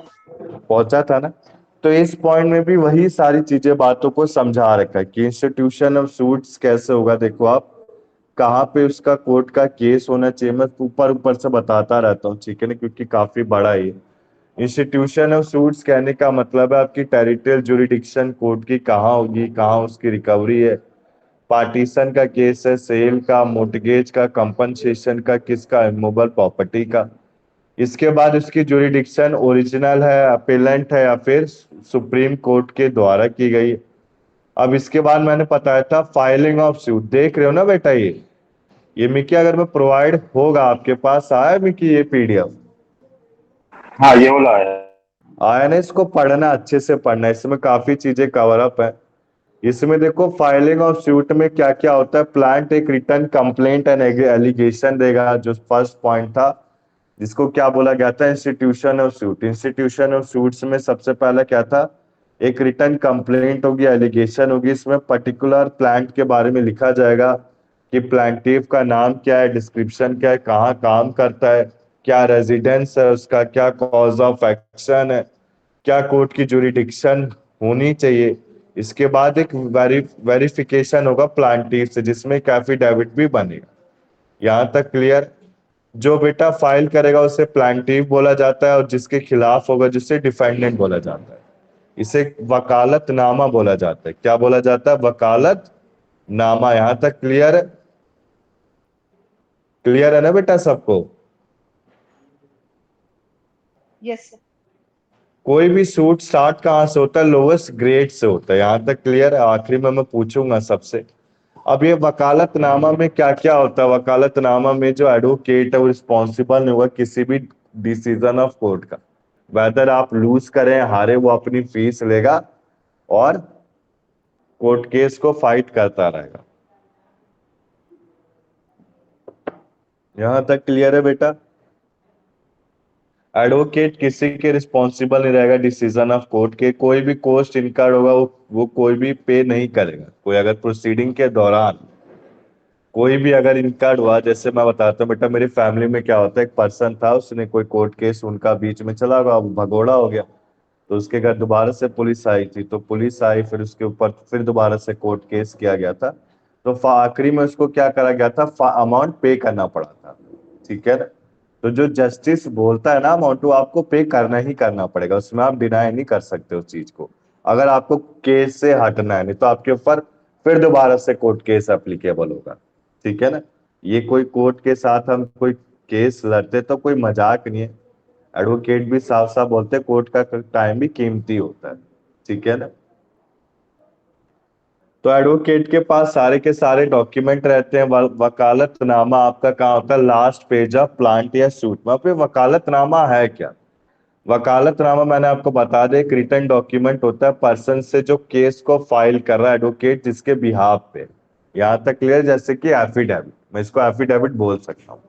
एफिडेविट कहने का मतलब है मेरे बिहाफ पे, मैं एज अ प्लांटिफ और मेरे बिहाफ पे मेरा एडवोकेट फाइट कर रहा है केस को, सूट को फाइट कर रहा है, उसे वकालतनामा बोला जाए। अब इसके बाद देखो रिमिटिंग कोर्ट फीस में मैंने अब बताया कि कोर्ट की फीस कितनी होती है। बेसिकली आपको बेटा मैं अगर बोलूंगा, आप भी एक तरह से फनी के उस पर लोगे। जो कोर्ट की फीस होती है, जैसे मैंने आपको बताया मेरे फैमिली में केस था, नो हाउ रिलेटेड में था। तो जो भगोड़े थे उनके ऊपर जो पेनल्टी अराइज, जो पेनल्टी अमाउंट 500 की थी ओनली। मतलब उन्होंने एडवोकेट को, बीइंग एन एडवोकेट को, अपने जो हायर कर रखा था एडवोकेट को, उसको फ्री में 6000 पे किया। जो फाइनल डिसीजन आया, फाइनल पेंडिंग पेनल्टी अमाउंट है वो बस 500 पे करनी थी। यहां तक क्लियर है ना। तो मुझे अगर कोर्ट से छूटना है, अगर किसी केस से छूटना है, मेरे को केस आगे नहीं लड़ना है, तो मैं ये नहीं करूंगा कि बिना परमिशन के उनकी अपियरेंस को मैंने डिनाई कर दिया, जाने से मना कर दिया। नहीं, मुझे जाना पड़ेगा और उससे माफी मांग के जितनी भी फीस होगी, रेमिटिंग की फीस हो सकती है, इसमें लिखा हुआ है। कोई अगर अब आर्बिट्रेशन केस है तो 300 या फिर 10 रुपए, वैसे 500 रुपए होता है, ठीक है ना, मिनिमम 500। से मेंशन नहीं है, वैसे डिस्ट्रिक्ट कोर्ट में तो 500 है। अभी आपका दो मेथड से किया जाता है, जो जितना कंपनसेशन क्लेम है उसका कुछ परसेंटेज लिया जाता है जब प्रॉपर्टी की केस है, ठीक है ना। अब जो मेरे रिलेटेड थे उनकी प्रॉपर्टी की केस नहीं थी, उनका कुछ मारपीट का कुछ हुआ था पड़ोसी का, तो उनसे 500 ही अमाउंट लिया था। दूसरा fix amount in certain cases, जैसे कोई मिसलेनियस एप्लीकेशन है तो ₹10 वैसे 500 मानो, 500 लेते ही लेते हैं। यहाँ तक क्लियर है सीमा? सीमा आपको, मिकी, यस सर। डाउट तो नहीं है ना बेटा? अच्छे तरीके से समझा रहा हूँ ना ये टॉपिक तो मैं? जी ये अच्छे से आ रहा है ना? एविडेंस था कठिन, मैं मानता हूँ यार, एविडेंस था, उसको मैं फिर से करा दूंगा जैसे मुझे टाइम मिलेगा। जो इम्पोर्टेंट सेक्शन है उनको फिर से पढ़ा दूंगा। इसके बाद देखो सूट की वैल्यूएशन। अभी सूट की वैल्यूएशन कौन करता है? Valuation of subject matter of suit is called the valuation of suit, suit value. ये बेसिकली सूट वैल्यूएशन एक्ट 1887 में किया जाता है। अब आपको बेटा कुछ नॉलेज में होती है लिमिटेशन पीरियड क्या होता है। जैसे आप अभी पढ़ रहे हैं, अभी आप क्या पढ़ रहे हैं? सिविल प्रोसीजर कोड, तो इसमें एक लिमिटेशन एक्ट भी आएगा। जैसे हमने सेकंड बुक पढ़ा था ना प्रॉपर्टी लॉ, प्रॉपर्टी लॉ में ईजमेंट भी आया था, राइट टू यूज वाला। तो इसमें लिमिटेशन पीरियड क्या है बेटा, कुछ आइडिया? सर जैसे जी किसी केस को फाइट करने का एक पीरियड बताया जाता है कि विद इन हाँ, वेरी गुड। 3 इयर्स आप विद कर इन लो, दैट टाइम। अदरवाइज फिर हम्म, नहीं कर सकते। वेरी गुड, एकदम करेक्ट, एकदम करेक्ट एक्सप्लेनेशन दी। देखो आपके कोर्स में रिलेटेड नहीं है लिमिटेशन के पीरियड्स का टाइम, पर मैं एक चार्ट प्रोवाइड कर दूंगा, ठीक है ना, जब लिमिटेशन करेंगे नेक्स्ट क्लास के आखिरी आखिरी के 5-10 मिनट में एक चार्ट प्रोवाइड कर दूंगा कि किस किस केस पे आपको कितना लिमिटेशन पीरियड दिया जाता है। आप एडवोकेट बनोगे तो ये सब चीजें पता होनी चाहिए बेटा। किताबी ज्ञान से कुछ नहीं होता, नॉलेज ज्ञान होनी चाहिए आज की तारीख में। तो basically limitation period for suit case कितना होना चाहिए? 3 साल, जब तक उसका कॉज ऑफ एक्शन अराइज। जैसे सिंपली हम चेक है, चेक हमें कोई पार्टी, मेरे को किसी पार्टी से चेक मिला, अब मुझे किसी पार्टी से चेक मिला एज अ सैलरी, तो मैं इसको कब तक जमा करा सकता हूँ? 3 महीने तक जमा करा सकता हूँ। 3 महीने के बाद क्या होगा? मेरा चेक बाउंस हो जाएगा, ठीक है। तो सेम इसमें क्या बोल रहा है, कोई भी मेरे साथ कोर्ट केस मुझे अगर करना है, कोई कॉज ऑफ एक्शन अराइज हुआ है, whether it is case of murder, rape, ठीक है ना, थ्रेफ्ट, कुछ भी हो रहा है, सिविल हो रहा है, प्रॉपर्टी के लिए हो रहा है, तो मैं कब तक कर सकता हूँ? 3 सालों तक, ठीक है ना। आज जैसे मेरे साथ कोई केस हुआ, आज मेरे साथ कोई मिस हैपनिंग हुई है, तो मैं अपनी इस दिन की मिस हैपनिंग से लेके 3 साल तक कोर्ट को केस को फाइल कर सकता हूँ। आगे चलो बेटा, किसी को डाउट है इसमें? आगे बढ़िए सर। अब देखो इसमें डॉक्यूमेंट क्या क्या सबमिट किए जाते हैं, रजिस्ट्रार्ड को किया जाता है। अभी रजिस्ट्रार्ड होते कौन है? देखो आप, रजिस्ट्रार्ड होते shall be registrar of the court. Registrar of the court कहने का मतलब है बेटा, आप सबने अगर डिस्ट्रिक्ट कोर्ट ना देखा हो तो देख के आना, ठीक है ना। देखने में आपको कोई मना नहीं करेगा। सिंपली अंदर घुसो कोर्ट रूम आपको बाहर से दिख जाएगा कैसा होता है। तो कोर्ट रूम के साथ एक क्लर्क का रूम होता है, ठीक है ना। क्लर्क के रूम में क्या होता है? एक सीनियर क्लर्क बैठा होता है, और वो सीनियर क्लर्क को क्या बोलेंगे हम? रजिस्ट्रार बोलेंगे, ठीक है ना, रजिस्ट्रार ऑफ कोर्ट बोलेंगे। यहाँ तक क्लियर? वो रजिस्ट्रार के पास क्या जाता है सबसे पहले बेटा, जब इस बात को समझना, जब कोई भी कोर्ट केस होता है, मैं तो 3-4 बार जा चुका हूँ तो मुझे तो अच्छे से नॉलेज है, ठीक है ना। तो कोर्ट केस में होता क्या है, जो आपकी फाइल है, ठीक है ना। अब जैसे मैंने, मेरे जो एडवोकेट था, मैंने जब किया था अपना, तो मेरे एडवोकेट ने सारे, जो मेरे फैमिली के एडवोकेट थे, उन्होंने सारे डॉक्यूमेंट, ठीक है ना, सारे के सारे डॉक्यूमेंट को लेके किसको दिया? एक कोर्ट रूम में दिया, ठीक है ना। कोर्ट रूम के साथ आपका सीनियर क्लर्क का रूम था, उस सीनियर क्लर्क के रूम में कौन था आपका?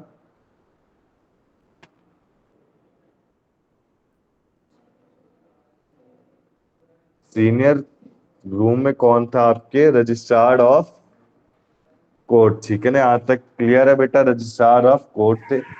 अभी जो रजिस्ट्रार एक पर्सन ऑथराइज होता है कोर्ट ऑफ लॉ से, जो एरर और रेज करेगा ऑब्जेक्शन, यानी कि आपने कोई एफिडेविट, कोई एप्लीकेशन बनाने में कुछ गलती की तो क्या करेगा? ऑथराइज करेगा। अब इसकी स्क्रूटनी के बाद कोई भी नो ऑब्जेक्शन सर्टिफिकेट भी रेज किया जाता है। क्लियर है बेटा? जैसे मैं अप्लाई करता हूँ कोर्ट केस के लिए, तो मेरे पास 3 डॉक्यूमेंट मुझे फाइल करने होते हैं, फिल करने होते हैं। एक तो सबसे पहला एप्लीकेशन लेटर। एप्लीकेशन लेटर किसके लिए? अप्लाई करने के लिए। दूसरा एप्लीकेशन लेटर होता है पिटीशन के लिए, ठीक है ना। दूसरा मेरा क्या होता है? दूसरा मेरा होता है एफिडेविट, ठीक है ना। एफिडेविट में वकालतनामा ही जो होता है, जो एडवोकेट के लिए किया जाता है। और तीसरा होता है एक सिंपली नो ऑब्जेक्शन सर्टिफिकेट होता है कि मैं जो अपना केस लड़ रहा हूँ उसमें मुझे कोई भी ऑब्जेक्शन नहीं। यहाँ तक क्लियर? तो जब इंस्टीट्यूशन ऑफ कोर्ट होता है तो 3 फॉर्म अप्लाई किए जाते हैं। सबसे पहला एप्लीकेशन लेटर। एप्लीकेशन लेटर जो पिटीशन के लिए अप्लाई कर रहा हूँ। दूसरा वकालतनामा जिसे एफिडेविट बोला जाता है, जिसमें सबके साइन होते हैं, मेरे भी होते हैं, वकील के भी साइन होते हैं, और किसके साइन होते हैं? विटनेस के, अगर कोई विटनेस है तो, ठीक है ना। नहीं है तो एफिडेविट वो एडवोकेट ही कर देता है साइन। इसके बाद लास्ट पॉइंट आता है no objection certificate. No objection certificate भी हमें फिल करना होता है। ये सारा हम किसको देते हैं? रजिस्ट्रार को देते हैं। रजिस्ट्रार कौन होता है? मैंने फिर से बता दिया, जो कोर्ट रूम के साथ बैठे होते हैं, जो सीनियर ऑफिसर क्लर्क होते हैं। वो सीनियर ऑफिसर क्लर्क क्या होता है? आपकी फाइल को किसको प्रोवाइड करेंगे? कोर्ट रूम को प्रोवाइड करेंगे। एक साथ ही होता है बेटा, दोनों रूम एक साथ होते हैं, बस डोर दोनों के अलग अलग होते हैं, ठीक है ना। जब हम जस्टिस के पास जाते हैं तो जो जस्टिस होता है उस रूम में साफ साफ लिखा होता है आपके बोर्ड के बाहर, एक वो खड़ा होता है पुलिस वाला, कि आपके मोबाइल फोन को साइलेंट कर देना है, ठीक है ना। कोई कॉल नहीं आनी चाहिए, कॉल आएंगी तो आप वैसे ही आपको निकाल दिया जाएगा रूम से। दूसरा क्या क्या करा जाता है? एक मोबाइल फोन को साइलेंट, और आपकी जो फाइल की जो कॉपी है वो कौन है? सीनियर ऑफिसर, सीनियर रजिस्ट्रार के पास या सीनियर क्लर्क के पास है। जो सीनियर क्लर्क किसको देगा? एडवोकेट, एडवोकेट को देगा जी। एडवोकेट नहीं, सॉरी, कोर्ट को ही देगा एक तरह से। कोर्ट के जो क्लर्क के वो जो जस्टिस बैठे होते हैं उनके नीचे क्लर्क को देगा। यहां तक क्लियर? अब इसके बाद देखो रिजेक्शन ऑफ प्लांट। ये रिजेक्शन कब कब हो सकता है? यहां तक आया ना बेटा सबको समझ में? इंस्टीट्यूशन ऑफ सूट समझ में आया? किसी को डाउट है इसमें? बताओ बेटा। No sir. Seema, Seema, Mickey, Bhagwati, समझ में आया ये आपको? नो नो, मतलब समझ में आ गया, लेकिन एक बार फिर रिवाइज कर। अब इसके बाद देखो, आप कुछ पॉइंट में समझा रहा हूँ, ये जो रिजेक्शन ऑफ प्लांट कब कब हो सकता है, ठीक है ना। रिजेक्शन ऑफ प्लांट आपका कब कब हो सकता है? जब कॉज ऑफ एक्शन ही कोई डिस्क्लोज नहीं किया है, ठीक है। कॉज ऑफ एक्शन कहने का मतलब है जैसे किस बिहाफ पे आप पिटीशन फाइल कर रहे हो, जो सब्जेक्ट मैटर, वो सब्जेक्ट मैटर डिस्क्लोज ही नहीं किया गया। डिस्क्लोज किस में नहीं किया गया? पार्ट ए में। मैंने आपको बताया 2 तरह की पार्ट होते हैं, ठीक है ना। पार्ट ए होता है बेटा सिंपल पिटीशन के एप्लीकेशन फॉर्म, जिसमें सब्जेक्ट मैटर होता है। और पार्ट भी होता है जो वकालतनामा नहीं होता, जिससे एफिडेविट बोलते हैं। तो देखो, आप जब सब्जेक्ट मैटर आपका डिस्क्लोज नहीं होगा तो आपका प्लांट कहने का मतलब है आपकी पिटीशन को रिजेक्ट कर दिया जाएगा। इसके बाद देखो, कोई करेक्शन आपकी फेल टू डू सो हो रही है, यानी कि जो क्लेम है प्लांटिव का उसको प्रॉपर वैल्यूड नहीं हो पा रहा, मतलब प्रॉपर वैल्यूएशन नहीं हो पा रही प्लांटिव की। प्रॉपर वैल्यूएशन कहने का मतलब है where the relief claimed by the plaintiff is undervalued और correction asked by the court fail to do so. कहने का मतलब है जैसे कि मैंने अप्लाई किया, ठीक है ना। अब मेरे सामने की बात है, केस आया, उसमें जो पड़ोसी थे, ठीक है ना, नेबर थे, वो कह रहे हमारे घर में पानी, मतलब वो नाले का पानी खूब ज्यादा बह रहा है, तो इस एमसीडी वालों, उन्होंने एमसीडी, उस पर्सन ने एमसीडी के ऊपर ही केस फाइल कर दिया। तो वो भी एडवोकेट था, तो उसने बिहाफ पे एक एडवोकेट रखा हुआ था। तो उससे पूछा गया, जस्टिस ने उससे पूछा, ठीक है। अच्छा बेटा, मैं क्वेश्चन पूछूंगा मिक्की और सीमा आपसे, भगवती। जैसे हम कोर्ट केस में जाते हैं, हम सिविल डिस्ट्रिक्ट कोर्ट में गए, तो क्या डिस्ट्रिक्ट कोर्ट में एक के साथ 2 के कोर्ट केस फाइल होते हैं? मतलब मैं भी गया, मेरे भी कोर्ट की बात सुनी जा रही है और सेकंड पर्सन की भी सुनी जा रही है, या फिर इंडिविजुअली बात की जाती है? आपको कुछ आइडिया हो? मैं क्वेश्चन ही नहीं समझा सर। क्वेश्चन कहने का मतलब बेटा, इससे कोर्ट रूम है, कोर्ट रूम के अंदर मैं भी गया, मेरा भी कोर्ट केस है, मेरा कोर्ट केस है प्रॉपर्टी के लेके, और एक सेकंड पर्सन आया, उसका कोर्ट केस है एमसीडी को लेके, तो क्या दोनों की बातें सुनी जाती हैं या किसी एक को बुलाया जाता है एक समय पे? सर एक एक बारी में तो एक को बुलाया जाता है ना, नाम लेके बुलाते हैं। हाँ। बेसिकली देखो, बुलाया तो एक को ही जाता है, पर क्या क्या होता है कई कई बार जस्टिस, जैसे जो जस्टिस है, जस्टिस समझ रहे हो ना आप कौन है? अरे जो वकील के ऊपर होता है, एडवोकेट के ऊपर होता है, चीफ जस्टिस, जो आपको जजमेंट डिग्री देता है। सपोज वो बाहर चला गया, ठीक है ना, अब उस समय में उसको कोई इमरजेंसी पड़ गई तो वो बाहर चला गया कुछ काम से, इसी में इतनी देर में दूसरी पार्टी भी आ गई, ठीक है ना, तब हो सकता है उस केस में, बट एक बार में एक ही होता है। यहाँ तक क्लियर है ना? दूसरे को इन्वॉल्व नहीं किया जाता, ठीक है।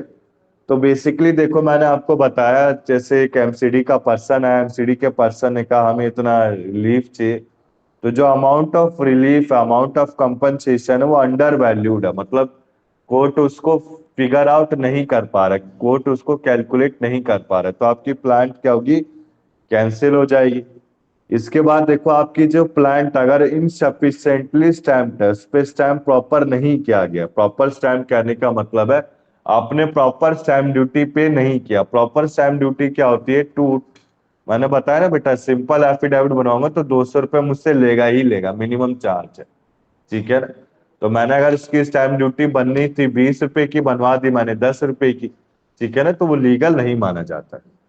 इसके बाद देखो, जब suit appears to be barred by any law, कहने का मतलब है बेयर बाय एनी लॉ, जैसे कि आपने कुछ मूवीज देखी होंगी जिसमें गॉड के ऊपर, ठीक है ना, गॉड के ऊपर वो कोर्ट केस हो गया था तो उसको बेयर माना गया था, या फिर मैं किसी एलियन के ऊपर कोई केस कर दूं, कोई मेंटल डिसऑर्डर पर्सन के ऊपर केस कर दूं, ठीक है ना, डिसक्वालिफाइड बाय लॉ हो गया, माइनर के ऊपर हो गया, अननेसेसरी के अलावा, नेसेसरी अटेम्प्ट्स के अलावा, तो कोर्ट केस क्या माना जाएगा मेरा? रिजेक्ट माना जाएगा। इसके बाद देखो, प्लांट आपका फाइल नहीं डुप्लीकेट, जब आपका रजिस्ट्रार होता है, रजिस्ट्रार सारे डॉक्यूमेंट्स को रखता है तो वो लैमिनेट करके अपने पास भी रखता है। क्या करा जाता है मैंने आपको बताया, सबसे पहले जो रजिस्ट्रार है, रजिस्ट्रार ऑफ कोर्ट क्या करेगा, जो आप कॉपी प्रोवाइड करेंगे उससे, रजिस्टर प्रोवाइड करेंगे, उस रजिस्टर की फोटो कॉपी एक अपने पास रखेगा और एक किसको देगा? अपर अथॉरिटीज को देगा। इसके बाद देखो, अगर plaintiff fail to comply with the provision of rule 9, अगर वो फेल हो रहा है कंप्लाई प्रोविजन 9 के साथ, तो क्या कर सकता है? मैनी कॉपीज प्रोवाइड कर सकता है within the 7 days from the date of order. इसके बाद देखो, रूल 12 प्रोसीजर है कि अगर कोई भी कोर्ट से रिजेक्ट किया गया तो जज उसका क्या करेगा? पास करेगा ऑर्डर किसको, और रिकॉर्ड करेगा रीजन कि क्यों उसको रिजेक्ट किया गया है। और इसके बाद rule 13, effect of rejection of plant क्या कहा जा रहा है, तो प्लांट अगर कोई रिजेक्ट करता है तो प्लांटी उसमें फ्रेश प्लांट को अलाउ नहीं कर सकता है। यहाँ तक क्लियर है? एक बार रिजेक्ट हो गया तो रिजेक्ट हो गया, उससे दोबारा से अपील नहीं किया जा सकता। यहाँ तक क्लियर है बेटा? आ गया ना सबको समझ में? फर्स्ट पॉइंट आया इंस्टीट्यूशन है सूट, फिर से बता देता हूँ।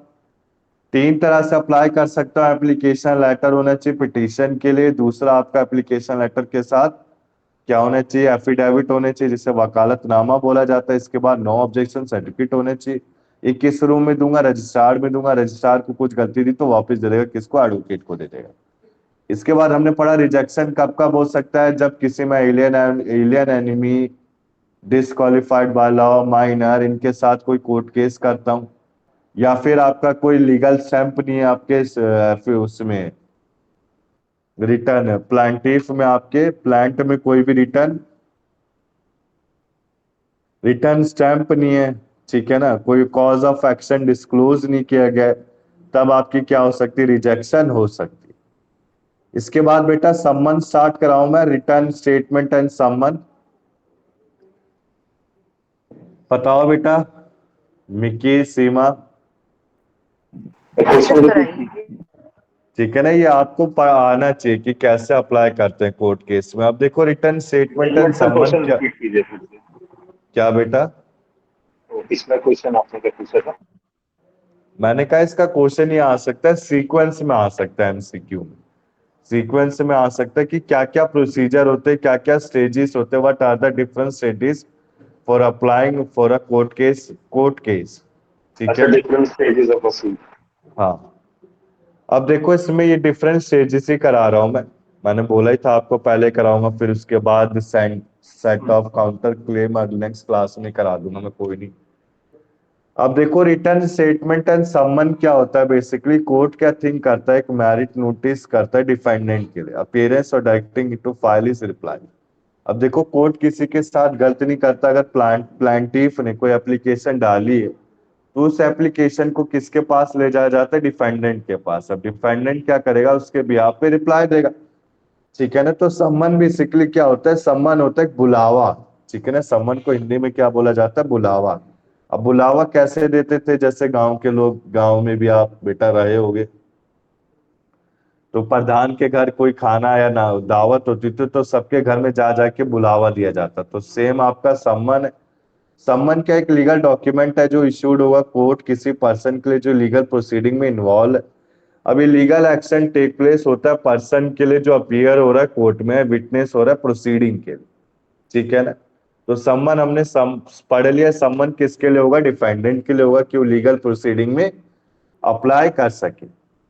अब इसके प्रोसीजर्स को ध्यान से समझते हैं। प्रोसीजर में सबसे पहले देखो, सम्मन आपका प्लांटिव एक्सपेंसेस पे मेड होना चाहिए। कोर्ट आपका ऑथराइज हो पर्सन को सम्मन को बुलाने के लिए। सारे के सारे सम्मन आपके साइन होने चाहिए जज से, और ऑफिसर अपॉइंटेड होने चाहिए जज से। ठीक है, जिनका एक सील हो कोर्ट में। इसके बाद देखो आप, वेरियस मोड्स ऑफ सम्मन, आपके कौन कौन से मोड्स है सम्मन के। सबसे पहला पर्सनल और डायरेक्ट डायरेक्ट सर्विस होना चाहिए, जिसे ऑर्डिनरी सर्विस ऑफ सम्मन बोला जाता है। ठीक है ना? वेरियस मोड्स पढ़ रहे हैं हम। अब बेसिकली इसमें क्या होता है, इस समन में डिफेंडेंट के पास जाता है कोई ऑथराइज एजेंट। ऑथराइज एजेंट कहने का मतलब है कोई पुलिस ऑफिसर। पुलिस ऑफिसर क्या बोलेगा कि आपके खिलाफ ऐसे केस हुआ और आपको अपीयर होना है कोर्ट में इस डेट को। अगर मान लो एक से ज्यादा डिफेंडेंट है तो सर्विस से समन है सबके लिए, डिफेंडेंट के लिए मेड करा जाएगा। ठीक है ना? डिफेंडेंट अगर प्रेजेंट या रेजिडेंट में तो सर्विस और समन किसको दे दिया जाएगा, डिफेंडेंट के किसी एडल्ट मेंबर को दे दिया जाएगा। यहां तक क्लियर है बेटा? आया समझ में टॉपिक?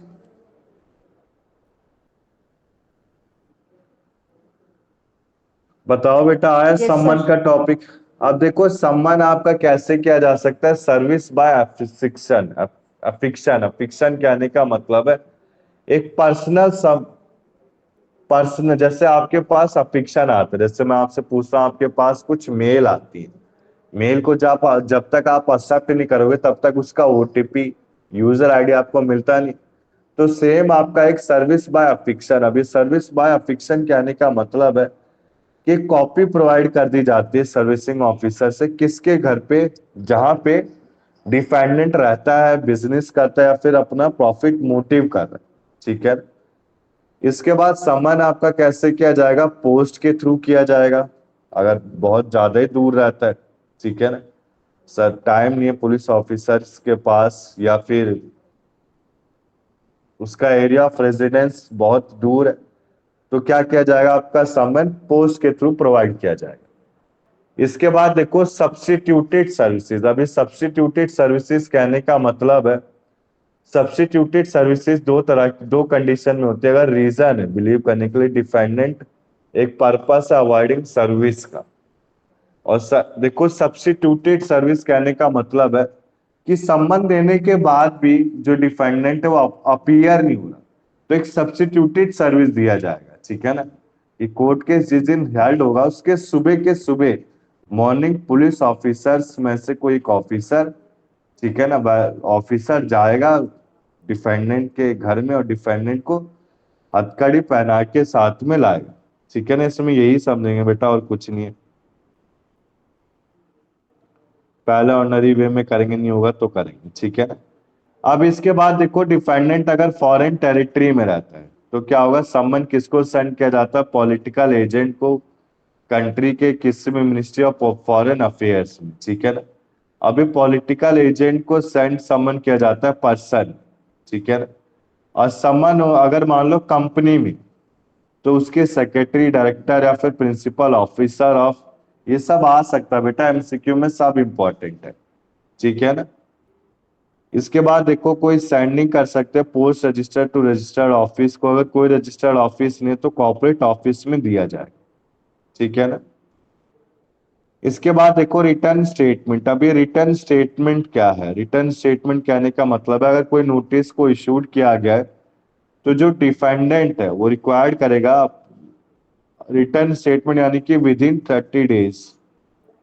मतलब रिटर्न स्टेटमेंट अब कहने का मतलब है आपके पास अगर कोई सम्मन आया है, ठीक है ना, अगर कोई नोटिस इशूड किया गया और डिफेंडेंट को अपीयर होना है कोर्ट में, जिस डेट में कोर्ट में बोला है उससे पहले उसको क्या करना पड़ेगा, एक रिटर्न स्टेटमेंट देना पड़ेगा within the 30 days from the date of notice. कहने का मतलब रिटर्न स्टेटमेंट, जैसे कि डिफेंडेंट को बेटा आज अपीयर होना है, अब आज उसके अगले महीने की डेट है, जो डिफेंडेंट है उसके अगले महीने की डेट है, but in somehow cases या सम अदर रीजंस वो डिफेंडेंट अप्लाई नहीं हो सकता है, तो क्या करेगा, एक रिटर्न स्टेटमेंट देगा। किसको देगा? कोर्ट को देगा। कब तक? Within the 30 days from the date of appearing. अब ये from the date of appearing 30 days से 90 डेज भी आपका हो सकता है, ठीक है ना। अब ये जो रिटर्न स्टेटमेंट है सारे के सारे एलिगेशन और एडमिट को भी वो मना करेगा, ये वेरिफिकेशन करेगा डिफेंडेंट से ये बताते हुए कि जो कंटेंट है रिटर्न स्टेटमेंट का वो ट्रू एंड करेक्ट है। यहां तक क्लियर है बेटा? डाउट है किसी को?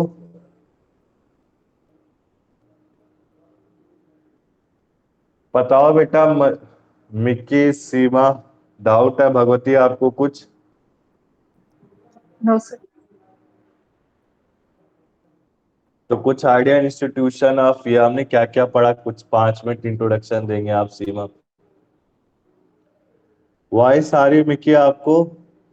जी आ रही है। मैं जरा एलियन एनिमी का देख रहा था, उनके खिलाफ चीनी हो सकता है सूट एलियन एनिमी के खिलाफ, अगर सेंट्रल गवर्नमेंट की परमिशन लेके अगर देश में रह रहे, इन केस अगर विदाउट परमिशन रह रहे तो हाँ उनके खिलाफ फिर केस नहीं फाइल करते एलियन एनिमी जो। बताओगे बेटा एक बार मिक्की हमने क्या क्या पढ़ा आज की क्लास में, मतलब इसमें डिफरेंट स्टेजेस ऑफ सूट में क्या क्या पढ़ा, कुछ आइडिया आपको? आप बताएं। ये जो 8 स्टेजेस जो आपने करा, हाँ जी बेटा, इसमें क्या क्या पढ़ा हमने, आप बताएंगे हमें? सबसे पहले तो इनिशिएट होता है सूट। हाँ। उसके बाद फिर बिल्कुल। जो समन्स होते हैं वो जाते हैं, हम्म। है ना, देखो रिटर्न स्टेटमेंट। मैं पहले बताता हूँ, सुन लो ध्यान से। जब सूट को इंस्टीट्यूट किया जाता है तो एप्लीकेशन लेटर, वकालतनामा और नो ऑब्जेक्शन सर्टिफिकेट, इसके बाद सूट को अप्लाई किसको दिया जाएगा? रजिस्ट्रार ऑफ कोर्ट को। अगर सही लगेगा तो देगा, नहीं तो जो आपके एडवोकेट को फिर से री री री री मतलब रीफाइलिंग के लिए बोल देगा, कि दोबारा से रीअप्लाइंग के लिए बोल देगा। इसके बाद देखो हमने पढ़ा क्या हो सकता है, प्लांट की आपकी रिजेक्शन हो सकती है जब कॉज ऑफ एक्शन ना बताओ, बेयर्ड बाय लॉ हो, ठीक है ना, या कोई फीस पे ना की गई हो या स्टैम्प ड्यूटी लीगल ना पे की गई हो, तो आपका क्या होगा, प्लांट रिजेक्ट किया जाएगा। इसके बाद मैंने पढ़ा आपको सम्मन है रिटर्न स्टेटमेंट। अब सम्मन किस तरह के होते थे? पोस्ट की तरह होते थे, अफिक्शन की तरह होते थे, ठीक है ना, सम्मन। या फिर फॉरेन टेरिटरीज में, कंपनीज में किसको देना है सम्मन, या फिर मोर डिफेंडेंट से ज्यादा तो कैसे देते थे। सम्मन के बाद हमने पढ़ा था return statement. Return statement basically क्या होता है? रिटर्न स्टेटमेंट दिया जाता है जब डिफेंडेंट आपका अप्लाई नहीं कर सकता है, ठीक है ना, कोर्ट में विद किसी रीजन की वजह से अपियरेंस नहीं दे सकता है, तो विद इन 30 डेज के अंदर वो क्या दे सकता है, अपना रिटर्न स्टेटमेंट किसको दे देगा? कोर्ट में अप्लाई कर देगा। यहां तक क्लियर है बेटा? और ये रिटर्न स्टेटमेंट आपका वेरीफाइड होता है डिपेंडेंट से, जो सारे के सारे कंटेंट ऑफ रिटर्न स्टेटमेंट को ट्रू एंड करेक्ट बताता है। क्लियर है बेटा आपको? आगे चलूं मैं?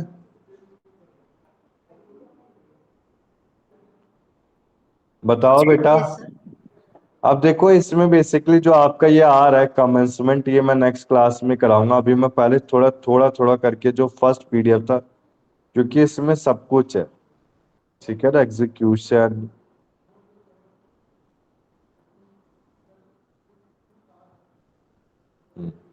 अपील, रेफरेंस, रिव्यू, रिवीजन, ये सब करना है आपको, ठीक है ना। अब देखो मैं इसी में आ रहा हूँ फिर से मिकी, इसका रीजन क्या है, इसमें थोड़ा थोड़ा हम पढ़ लेते हैं जब तक हमारे पास 20 मिनट है, ठीक है ना। अब देखो मैंने आपको डिफरेंट स्टेजेस ऑफ शूट समझा लिए, नेक्स्ट क्लास में मैं पूछूंगा भी, ठीक है ना, डिफरेंट स्टेजेस ऑफ शूट क्या क्या है, और ये आपको पता भी होनी चाहिए, आप कोर्ट में अप्लाई करेंगे आगे चल के, एडवोकेट बनेंगे। सबसे पहले इंस्टीट्यूशन होना चाहिए, फिर सर्विस होना चाहिए, सम्मन का रिटर्न स्टेटमेंट, डिस्कवरी होनी चाहिए, अपीयरेंस, हियरिंग, जजमेंट और एग्जीक्यूशन। अब इसके बाद देखो आपका जो टॉपिक आता है उससे बोलते हैं अपीयरेंस। पहले मैं अपीयरेंस करा देता हूँ बेटा, ठीक है ना, क्योंकि अपीयरेंस है, अपीयरेंस ऑफ पार्टीज है point.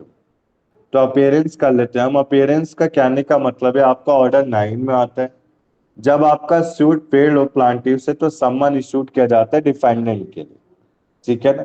On the date of hearing by the court both the plaintiff are required to present themselves before the court. कहने का मतलब है जब आपकी कोर्ट में हियरिंग होगी तो प्लांटिफ और डिफेंडेंट दोनों के दोनों कोर्ट में प्रेजेंट होने चाहिए। यहां तक क्लियर है। मान लो अगर प्लांटिफ आपका अपीयर नहीं हो रहा है तो कोर्ट क्या करेगा, आपके केस को डिसमिस कर सकता है या फिर एक्स पार्टी के मेरिट्स में डाल देगा। आया बेटा समझ में। जी जी। कहने का मतलब है बेटा, जैसे हमारे पड़ोस में था, फिर से एक एग्जांपल ले लेता हूं आपके लिए, ठीक है ना। पड़ोस में क्या था, एक पर्सन था, उसने अपनी कार से एक ओल्ड पर्सन को एक्सीडेंट मतलब क्रश कर दिया था, अच्छे से मार दिया था। तो जो ओल्ड पर्सन थे उन्होंने अप्लाई किया, तो वो क्या हुआ, वो पर्सन जा नहीं पाया। अब वो कौन था, प्लांटिव था, मुजरिम था, सॉरी डिफेंडेंट था, मुजरिम था डिफेंडेंट था।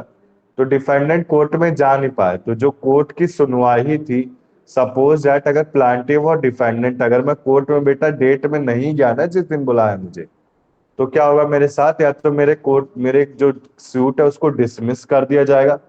डिसमिस होता नहीं, मेरे जो सूट है उसको किसके फेवर में दे दिया जाएगा, सेकंड पर्सन के फेवर में एक ऐसा बेनिफिट दे दिया जाएगा। यहां तक क्लियर है ना बेटा, यानी कि मैं मतलब कोर्ट एक्स हार पार्टी जाऊंगा ऑर्डर कोर्ट का। दे देते हैं ऐसे। हाँ मतलब बेटा दे देते हैं, सच अरे में वाह। करेक्ट है बेटा, सच में दे देते हैं। आप बिलीव नहीं करोगे, हमारे सामने हो रखा है ना सब कुछ। अच्छा चलो ये नोट डाउन कर लेता हूँ।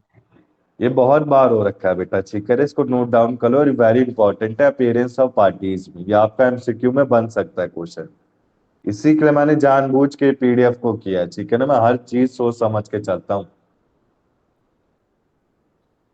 तो आपको बात को समझ लेना है, जैसे अगर मैं कोर्ट में अपीयर नहीं हुआ, चाहे वो डिफेंडेंट हो या फिर आपका प्लांटिफ हो, तो दूसरी पार्टी के बिहाफ में कोर्ट को विन कर दिया जाता है, मतलब दूसरी पार्टी के बिहाफ में कोर्ट का जजमेंट आ जाता है। तो इसके बाद उसके उसके जो एंड में क्या होगा, जो सेकंड पार्टी अपना हाथ ही घिसता रहेगा और कुछ नहीं करेगा, वो जो कोर्ट केस है उसको लूज कर देगा। फिर उसको अगर अप्लाई करना है तो उसको किसके पास जाना पड़ेगा, हायर अथॉरिटी यानी कि हाई कोर्ट के पास जाना पड़ेगा। यहाँ तक क्लियर। तो बेटा कल को आप अगर जैसे एडवोकेट बनते हैं तो आपको कोई क्लाइंट होगा, तो उस क्लाइंट को बोलना है कि आपको अपीयर होना ही होना है। अगर आप अपीयर नहीं होंगे तो आपका कोर्ट को डिसमिस कर दिया जाएगा, या फिर आपकी एक्स पार्टी मैरिट्स में हो जाएगी जब आप प्लांटिफ हैं, if you are the plaintiff, ठीक है ना। आप जब मुजरिम नहीं है, गुनेगार नहीं है, मासूम है, तो आपके कोर्ट को या तो डिसमिस कर दिया जाएगा डिस्प्यूट को, या फिर मैरिट के केस, ज्यादातर मैरिट के केस में हो जाता है, ठीक है ना। अगर क्रिमिनल है तो मैरिट के केस में ही हो जाता है। इसके बाद सेकंड पॉइंट क्या कह रहे हैं, ध्यान से समझेंगे। अगर डिफेंडेंट अपीयर नहीं होता, मुजरिम अपीयर नहीं होता, तो पार्टीज को क्या कर दिया जाता है, एडजॉर्न कर दिया जाता है। एडजॉर्न क्या होता है बेटा, adjourn, the court is postpone. Urgent. हाँ वेरी गुड, पोस्टपोन। कहता नहीं है, justice the court is urgent to the next meeting held on the next month, ठीक है ना, अगले अगले महीने अर्जेंट कर दिया जाता है। पार्लियामेंट भी एजेंट होता है प्रोसीडिंग्स में। अच्छा अच्छा, मैं धीरे धीरे सबसे पूछता हूँ बेटा सवाल, बड़े अच्छे अच्छे रोचक सवाल हैं। अच्छा जैसे सीमा आप बताएंगे, अगर जस्टिस ही अवेलेबल ना हो तो क्या होता है, प्लांटिफ जस्टिस और अवेलेबल डिफेंड। ना हो हाँ तो अब क्या होगा बेटा, तो वो पोस्टपोन हो जाएगा, जन हो जाएगा। वेरी गुड, हाँ very good, correct answer. Sir जो उसके वहां आपकी, पे वो क्लर्क बैठा होता है ना जो डेट देते हैं कोर्ट हाँ रूम के वेरी अंदर। गुड, हाँ वेरी गुड, जो सीनियर क्लर्क होगा ना वो डेट दे देगा। यहाँ तक क्लियर है। अब मैं मिकी आपसे सवाल पूछूं एक। ठीक है मैं पूछता हूँ, अच्छे सवाल है बेटा, पता होने चाहिए एडवोकेट बनने वाले। अब आप किताबी ज्ञान से कुछ नहीं होता यार आज की तारीख में। अब मैं आपसे पूछता हूँ, जैसे कि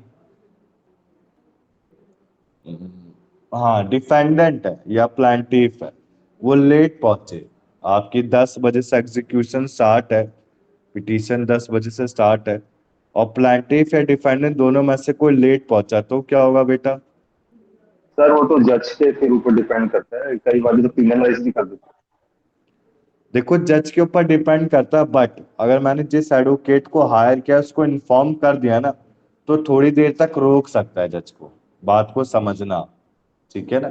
जैसे आप एडवोकेट बनोगे, क्लाइंट पकड़ोगे, तो क्लाइंट अगर आपको इन्फॉर्म कर देगा तो आप जज को हैंडल कर लोगे किसी तरह, कि हैं। जी, somehow this traffic reason my client को ड्यू हो रहा है।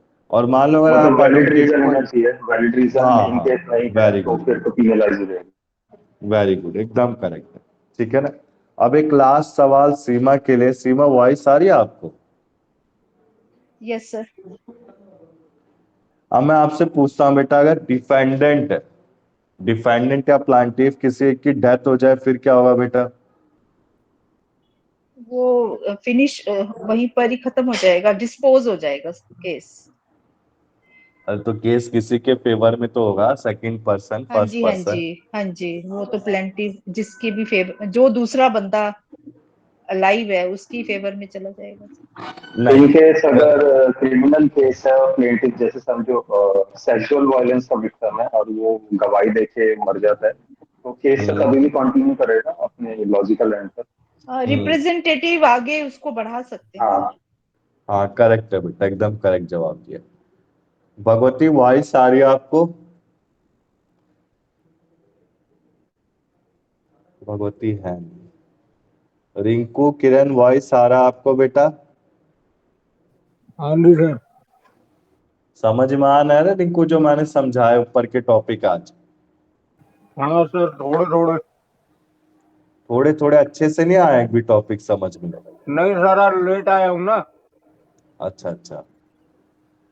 अब देखो, आप इसके बाद मैंने आपको बता दिया, प्लांटिफ अगर अपीयर नहीं होता तो सूट कर सकते हैं, डिफॉल्ट के केस में एक्स पार्टी के बेनिफिट में हो जाएगा। मान लो अगर डिफेंडेंट अपीयर नहीं हो रहा तो कोर्ट हियरिंग को एडजर्न कर दिया जाएगा या फिर एक्स पार्टी के मेरिट्स में हो जाएगा। अब इसके बाद देखो, अब आपका आता है मेरा एक अपीयरेंस क्वेश्चन के है। बाद। क्या बेटा? इन केस अगर डिफेंडेंट बार बार अपेयर नहीं हो रहा तो फिर एक्सपॉन्डिंग बोल दिया जाएगा, अरेस्ट वारंट मतलब ऐसे कुछ हो जाता वो एक्स पार्टी हो जाता है शायद, एक ही पार्टी की फेवर में। अब है। हाँ, बेटा, अब लेकिन एक बताओ बताओ। नहीं नहीं, हो गया क्लियर। अब देखो, इसके बाद जो पॉइंट आते हैं वो दो पॉइंट आते हैं। कौन से आते हैं देखो आप, एक तो डॉक्ट्रिन ऑफ रेस सब सब जुडिस, ठीक है ना, सब जुडिस होता है। ये रेस सब जुडिस रे ऑफ सूट क्या होता है, और डॉक्ट्रिन ऑफ रेस जुडी जुडी कहा था, क्या मतलब जुडिकाटा। होता है बेटा? इसका मतलब क्या सर, होता सब है किसी? जुडिस तो वही होता है ना जो मामला भी कोर्ट में है तो फिर वही सेम हम्म चीज के पर ऑलरेडी ट्रायल अगर चल रहा है तो दोबारा आप नहीं कर सकते। और रेस जुडिकाटा होता है कि एक चीज के पर अगर एडजुडिकेशन आ गई है, जजमेंट हम्म आ गई है, तो दोबारा बार बार आप नहीं कर सकते। समझा नहीं बेटा, मतलब दोनों तो एक एक ही मीनिंग मेरे को बता रहे हैं कि मैं दोबारा से अप्लाई नहीं कर सकता। बेसिक डिफरेंस क्या है दोनों में? सर सही कह रहे हैं, सर, जैसे सब एक जुडिस केस तो चल रहा ऑनगोइंग है। ट्रायल के ऊपर होता है, ऑनगोइंग ट्रायल के हम्म ऊपर होता है। और एडजुकेट रेस जुडिकाटा जो है वो जो एक ट्रायल जिसका हो चुका है, फिनिश हो चुका है, हम्म, दोबारा आप उसको नहीं खोल सकते केस। तो आप अपील हाँ कर वेरी सकते हो गुड। उसके खिलाफ, अपील कर सकते हो हायर कोर्ट में, लेकिन उसको आप दोबारा नहीं खोल सकते लोअर कोर्ट और में। बेटा, ये क्या होता है डॉक्ट्रिन ऑफ रेस जब सब जडाइस सब जुडिस, इसका मतलब क्या है? वो तो दोबारा नहीं खोल सकते एक बार खत्म हो गया, इसमें क्या होता सर है? जैसे रेस सबजुडाइज ये हो सक होता है शायद, कि एक केस चल रहा है और सेम केस सेम ही पार्टीज के साथ अगर कहीं और फाइल कर दिया जाएगा तो वो केस जो सब्सिक्वेंट केस होगा उस पर स्टे लग जाएगा। करेक्ट है क्या मिकी, ये आंसर? सर, करेक्ट है, क्योंकि कई बार मैंने देखा है जैसे कई कई कोई बयानबाजी हो जाता है पॉलिटिक्स में, तो अलग अलग स्टेट्स में एफआईआर दर्ज हो जाती है। फिर हम्म आखिरी में वो सारी लगभग एफआईआर को तो कॉस्ट कर दिया जाता है, या तो एक में बना के एक किसी कोर्ट में उसको आगे प्रोसीडिंग फिर की जाती है। मल्टीपल पैरेलल प्रोसीडिंग्स नहीं चलती एक केस में। मतलब केस पेंडिंग है, एक चल रहा है उसका अभी, एडजुडिकेशन हाँ, नहीं मतलब हुआ है। पैरेलल केसेस नहीं चलेंगे। पैरेलल केस जो सब्सिक्वेंट है तो उस पे स्टे लग जाता है, उसको जी आगे नहीं बढ़ाया जी। जाता जब तक। अब देखो आप इसको ध्यान से समझेंगे हम, डॉक्ट्रिन ऑफ रेस जब सब जुडिस और रेस जुडिकाटा, बेसिकली आप थोड़ा सा समझाऊंगा इससे, ठीक है ना। फिर नेक्स्ट क्लास में हम डिटेल में और चीजें पढ़ेंगे। नेक्स्ट क्लास बेटा मेरी प्रोबेबली लास्ट क्लास है इसके लिए, ये सिविल कोड प्रोसीजर कोड, क्योंकि आपका सिलेबस थोड़ा सा लेंथी लग रहा है मुझे, क्योंकि लीगल थ्योरी भी लेंथी है, तो सारे टॉपिक को कवर कराऊंगा मैं, एक भी टॉपिक छुड़वाऊंगा नहीं, ठीक है ना। और इसके क्वेश्चन बैंक में क्लास के एंड में प्रोवाइड कर दूंगा, मैंने वैसे प्रोवाइड कर दिए थे एविडेंस के, पहुंचे थे क्वेश्चन बैंक आपके पास सीमा? सर किसके? इसी के बेटा, एविडेंस के और प्रॉपर्टी इसके लॉ। एमसीक्यू हाँ एमसीक्यू बेटा, एमसीक्यू देखने पीडीएफ तो पड़ेगा। आया है, एमसीक्यू तो है। देख लेना एक बार, अभी से पढ़ना स्टार्ट कर दो बेटा, कुछ पता नहीं कि जनवरी के एंड, वो जुलाई के एंड में भी पेपर हो सकते हैं। अभी से स्टार्ट कर दो, जो बच्चे क्लास नहीं रहे उनकी तो बैक है ही, ठीक है ना, वो तो भूल ही जाए पास होने का कहीं किसी भी उससे। देखो डॉक्ट्रिन ऑफ रेस, जब दोबारा से एग्जाम देंगे ना तब जब थर्ड ईयर की क्लास स्टार्ट होगी तो सब आप प्रेजेंट होंगे उस समय पे। डॉक्ट्रिन ऑफ रेस, सब जुडिस, बीइंग अ टीचर हूँ बेटा, लीगल स्टडीज का टीचर हूँ मैं, अभी बोलता हूँ क्लास में मैं पढ़ा रहा हूँ ना, अगर मैं भी अगर पेपर देने जाऊंगा तो मुझे भी दिक्कत होगी LLB second third year, law पूरा कंपनी सेक्रेटरी क्लियर होने के बाद भी मुझे भी दिक्कत होगी एलएलबी में, ठीक है ना। जैसे जैसे पॉइंट आ रहे हैं इनको याद करना मुश्किल नहीं हो, जो बच्चे क्लास में रोज सोचे हम पास हो जाएंगे, तो कोई वो नहीं है, कोई चांस, कोई 0% चांस है उनके पास होने की। आप एक दिन में एक बुक को कवर नहीं कर सकते जब तक आपकी रेगुलर स्टडीज नहीं होगी, बात को समझो, ठीक है ना। देखो आप, स्टे ऑफ सूट कहने का मतलब है डॉक्ट्रिन ऑफ रेस सब जुडिस, कहने का मतलब बेसिकली जो कोर्ट है वो प्रोसीड नहीं कर सकता ट्रायल ऑफ एनी सूट जिस मैटर से डायरेक्टली आपका लिंक है, ठीक है ना। बेसिकली इसके मैं एसेंशियल्स को ही पढ़ लेता हूँ। आपके दो जो सूट्स हैं इंस्टीट्यूट होंगे डिफरेंट टाइम्स में, जो मैटर्स होगा सूट आपका डायरेक्टली अर्लियर सूट से रिलेट करेगा, सच सूट होने चाहिए बिटवीन द सेम पार्टीज, और such earlier suit is still pending either in the same court और एनी अदर कॉम्पिटेंट कोर्ट। कहने का मतलब है बेटा बीजेपी, जैसे केजरीवाल का, केजरीवाल अभी को उसमें जा रखा है, कहाँ पे, कोर्ट, वो क्या कहते हैं वो, जेल में जा रखा है, हाँ जेल में तिहाड़ में चला गया केजरीवाल। तो जैसे अगर उसकी जजमेंट नहीं होती, अब जो केजरीवाल तिहाड़ में चला गया तो उसके ऊपर तो डॉक्ट्रिन ऑफ रेस जुडिकाटा लग गया, क्योंकि तिहाड़ में चला गया, कोर्ट केस खत्म हो गया। मान लो केजरीवाल, अगर केजरीवाल के साथ आपका कोई समर्थक है, उन दोनों का केस चल रहा है दो डिफरेंट टाइम्स में, और दोनों पार्टीज के आपकी सरकार है, आपकी सरकार है, उनका केस पेंडिंग है, तो उसको क्या बोला जाएगा, स्टे ऑफ सूट, यानी कि सूट पे क्या कर दिया, क्या रोक लगा दी गई, ठीक है ना। डॉक्ट्रिन ऑफ रेस्ट सब जुडिस, यहां तक क्लियर है बेटा। हमने कई केसेस को सुना हो, उनकी फाइनल जजमेंट अभी तक आती नहीं, और फाइनल जजमेंट क्या होती है, किसी बिग पॉलिटिकल पार्टीज की होती है, ठीक है ना। तो जो बिग पॉलिटिकल पार्टीज की फाइनल जजमेंट नहीं आ रखी होती है, उनको क्या बोला जाता है, स्टे ऑफ सूट बोला जाता है, कि उनके सूट में किसी तरह की रोक लग गई है, अभी पेंडिंग है वो केस, फाइनल डिसीजन में नहीं आ रहा। अब देखो इसको आराम से पढ़ना है आपका, आज मैं होमवर्क यही दोनों टॉपिक दूंगा करने के लिए, ठीक है ना। जो सब्सिक्वेंट सूट है आपका डिफरेंट कोर्ट्स में होना चाहिए, defendant against the plaintiff company with the same application, the court held that subsequent suit should be stayed in simulated trial of suit in different court might result in conflicting decision and issue involved in two cases was too critical। 21 case study में बोला गया, Messrs Wings Pharmaceuticals Private Limited another, Messrs स्वयं Pharmaceutical and others. यहां तक clear है बेटा। तो इसका फाइनल डिसीजन क्या था, ये स्टे ऑफ सूट से क्या होता है बेटा, किसी को आइडिया में कि स्टे ऑफ सूट जब लग जाता है, स्टिल पेंडिंग होता है कुछ कोई कोर्ट केस, तो इसके ऊपर दोबारा से केस लागू किया जा सकता है उसी नहीं सिमिलर सर, डिसमिस हो जाता है ना ऑलरेडी, अगर सब्सिडी से कोई मामला तो पैरेलल की प्रोसीडिंग्स चलेंगे। तो डिसमिस हो जाता है। ऑलरेडी अगर सब्सिडीज का कोई मामला तो वो तो चलेगा ना, उसके ऊपर एक्स्ट्रा हाँ, पैरेलल क्यों आएगा? मतलब साइमल्टेनियस आप दो एक साथ में कर सकते हैं ना। और मान लो अगर ये खत्म हो जाए तो खत्म होने के बाद अप्लाई कर सकता हूँ क्या मैं?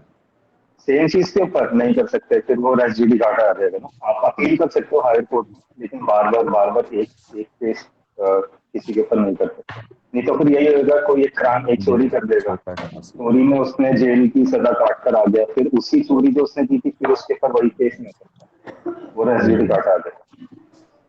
करेक्ट है। अब इसके बाद देखो पॉइंट आपका क्या है, डॉक्ट्रिन ऑफ रेस जुडिकाटा, इसको मैं समझा देता हूँ, अभी है हमारे पास 5 मिनट। बेसिकली एक there should be an end to litigation होना चाहिए, तो टाइम ऑफ कोर्ट को वेस्ट नहीं करना चाहिए।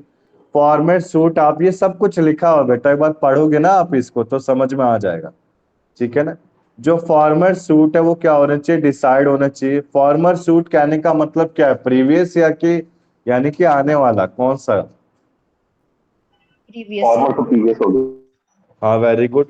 अब ये जो कोर्ट है आपका डिटरमाइन करना चाहिए, जो कॉम्पिटेंट होना चाहिए लेटर सूट के, ठीक है ना। अभी sir such former suit later are between the same parties, यहां तक क्लियर है?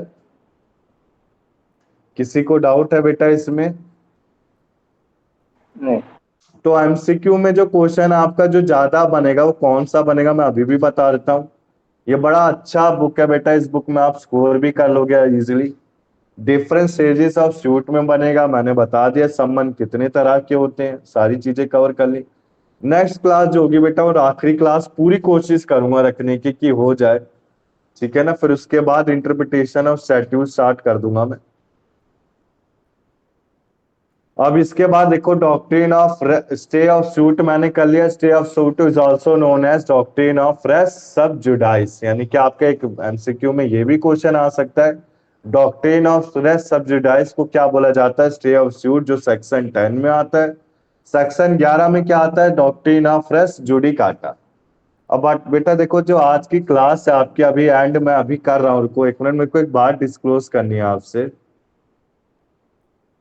वॉइस आ रही है मिकी आपको? जी जी सर। मैं ये कहना चाहता हूँ, जैसे आपकी जो पिछली क्लासेस जितनी भी हुई, उनके कुछ इंपॉर्टेंट सेक्शन मैंने प्रिपेयर किए हैं, ठीक है ना। वो इंपॉर्टेंट सेक्शन मैं आपको प्रोवाइड कर दूंगा, ठीक है ना। जी सर, कर दो। अभी क्या बेटा, मेरे को ना थोड़ा टाइम का इश्यू, मेरे हेल्थ में भी इश्यू था, इसलिए मेरे को टाइम नहीं मिल पाया। 2 तो मैंने कंप्लीट कर दिए, एक स्पेसिफिक कॉन्ट्रैक्ट का कंप्लीट है, वो बेसिकली पूरा इंडियन कॉन्ट्रैक्ट ही है, मैं सेक्शन 75 के बाद का मैंने बनाया, ठीक है ना। तो जो सेक्शन नंबर है उसके साथ उस सेक्शन नेम का डिटेल है, ठीक है ना, वो लर्न करना है। क्योंकि आपके एग्जाम में मैंने नोटिस किया है सेक्शन नेम वाले ज्यादा क्वेश्चन पूछे गए, तो सेकंड ईयर हाँ, में इस भी बार आएंगे। सेशन 124 से आएगा इस बार। हाँ, तो क्लियर है ना बेटा।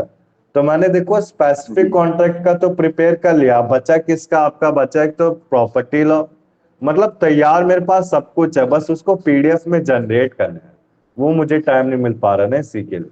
तो अब ये हमारी नेक्स्ट क्लास में मैं 4th बुक कंप्लीट करा दूंगा, तो नेक्स्ट क्लास में आपको चारों के चारों एक साथ दे दूँ। क्लियर है ना, कि आप चारों के चारों को लर्न भी करते रहो, स्पेसिफिक कॉन्ट्रैक्ट को भी, प्रॉपर्टी लॉ को भी लर्न करते रहो, प्रॉपर्टी लॉ के साथ किसको लर्न करते रहो, आपका लॉ ऑफ एविडेंस, ठीक है बेटा, और सिविल प्रोसीजर। क्लियर है यहां तक? सीमा डाउट है आपको? No sir. इसके बाद रही देखो क्वेश्चन पेपर की, देवेंद्र ने मुझसे बोला था कि क्वेश्चन पेपर का सर ट्राई कर लो, मैं तो देखो पूरी सेकंड ईयर का कोशिश ये। कर रहा हूँ। हाँ, सेकंड ईयर में को यार देखो फर्स्ट थर्ड ईयर दोनों मिल गए, सेकंड ईयर नहीं मिल पा रहा है, मैं बहुत कोशिश कर रहा हूँ, फोन भी कर रहा हूँ हर जगह, ठीक है ना। मैं ढूंढ के आपको जैसे भी मिलता है नेक्स्ट क्लास तक प्रोवाइड कर दूँ, ठीक है ना। सर इंस्टीट्यूट का कोई स्टूडेंट नहीं है जो सेकंड ईयर में लास्ट ईयर अफेयर अब होता मैं है? बोलता हूँ बेटा, मैडम ने बोला पर कोई दे ही नहीं के लिए, तैयारी नहीं होता आज की तारीख में, सब पेपर फेंक ही देते उठा के, कौन रखता है आज की तारीख में। मैंने तो बोला ही, शुरू से बोला है, ठीक है ना। मिल जाएगा, टेंशन मत लो, मैं दिलवा दूंगा, वैसे भी आपने फर्स्ट ईयर का एग्जाम दिया है तो आपको एक आइडिया तो लग ही गया कि हमारा सेकंड ईयर में एग्जाम कैसा आएगा, ठीक है ना? यहाँ तक क्लियर है? जी तो सीमा, मिक्की, रिंकू, मैं यही कहूंगा बेटा, आगे जो अब आपके सब्जेक्ट आने वाले वो डिफिकल्ट है, उनको इजी मत समझना। इसी सब्जेक्ट में चाहे वो एलएलबी कोई डीयू से कर रहा है, आईपी से कर रहा है, दिल्ली इंडिया के किसी भी कोने से कोई भी एलएलबी कर रहा है, interpretation of statutes, jury prediction and legal theory, इन्हीं दो सब्जेक्टों में फेल सबसे ज्यादा होता है, सबसे ज्यादा बैक उसकी आती है, सबसे बोरिंग सब्जेक्ट भी यही है और बच्चा फेल भी इसी में। तो आप बेटा, मैं यही कहूंगा नेक्स्ट क्लास में रेगुलर रहो, ठीक है? क्लास मिस मत करो, अभी भी समझा रहा हूं, हाँ ठीक सर, है ना? जूरी स्टूडेंट किया था बहुत बार। आपको मेरी बात पे बिलीव नहीं तो आप अपनी किसी फ्रेंड सर्कल से पूछ लो, वो भी एक एग्री से आपके एकदम सही बोल रहे हैं। ये क्या पूरा थ्योरेटिकल चैप्टर है ना बेटा, फिर कुछ समझ में नहीं हाँ आता। जैसे कॉन्स्टिट्यूशन लॉ नहीं था फर्स्ट ईयर में, सेम वैसे हो। वो तो फिर भी easy कॉन्स्टिट्यूशन लॉ तो फिर भी इजी था। अच्छा, आईपीसी पिछले ईयर का कैसा था मिकी? आईपीसी इजी दिया था इंडियन पैनल कोड आपको? मतलब जो सब्जेक्ट में से हार्डेस्ट हमें आईपीसी ही लगा था, क्योंकि बहुत ज्यादा उसमें सेक्शन था। और इंडियन कॉन्ट्रैक्ट इजी दिया था? हाँ वो ठीक था। और आपके कम किस में आए थे? सबसे ज्यादा कम मार्क्स आईपीसी में ही आए थे? मेरे को याद नहीं सर, मेरे को सच में याद। मतलब 80 में से सब में 60 से अब ही थे, ऐसे थे मार्क्स की 50 से अब होते 80 मार्क्स में से? मेरे को परसेंटेज याद है, वैसे नहीं पता इंडिविजुअल मार्क्स। अच्छा अच्छा, चलो कोई नहीं। फिर आज की क्लास बेटा मैं इतनी रखूं? जी जी बताओ सीमा, मिकी, रिंकू, किरण, यस आज सर, की क्लास थैंक यू। इतनी रखते हैं हम, ठीक है बेटा? जी सर, थैंक यू। ठीक है बेटा, जा सकते हो आप सब।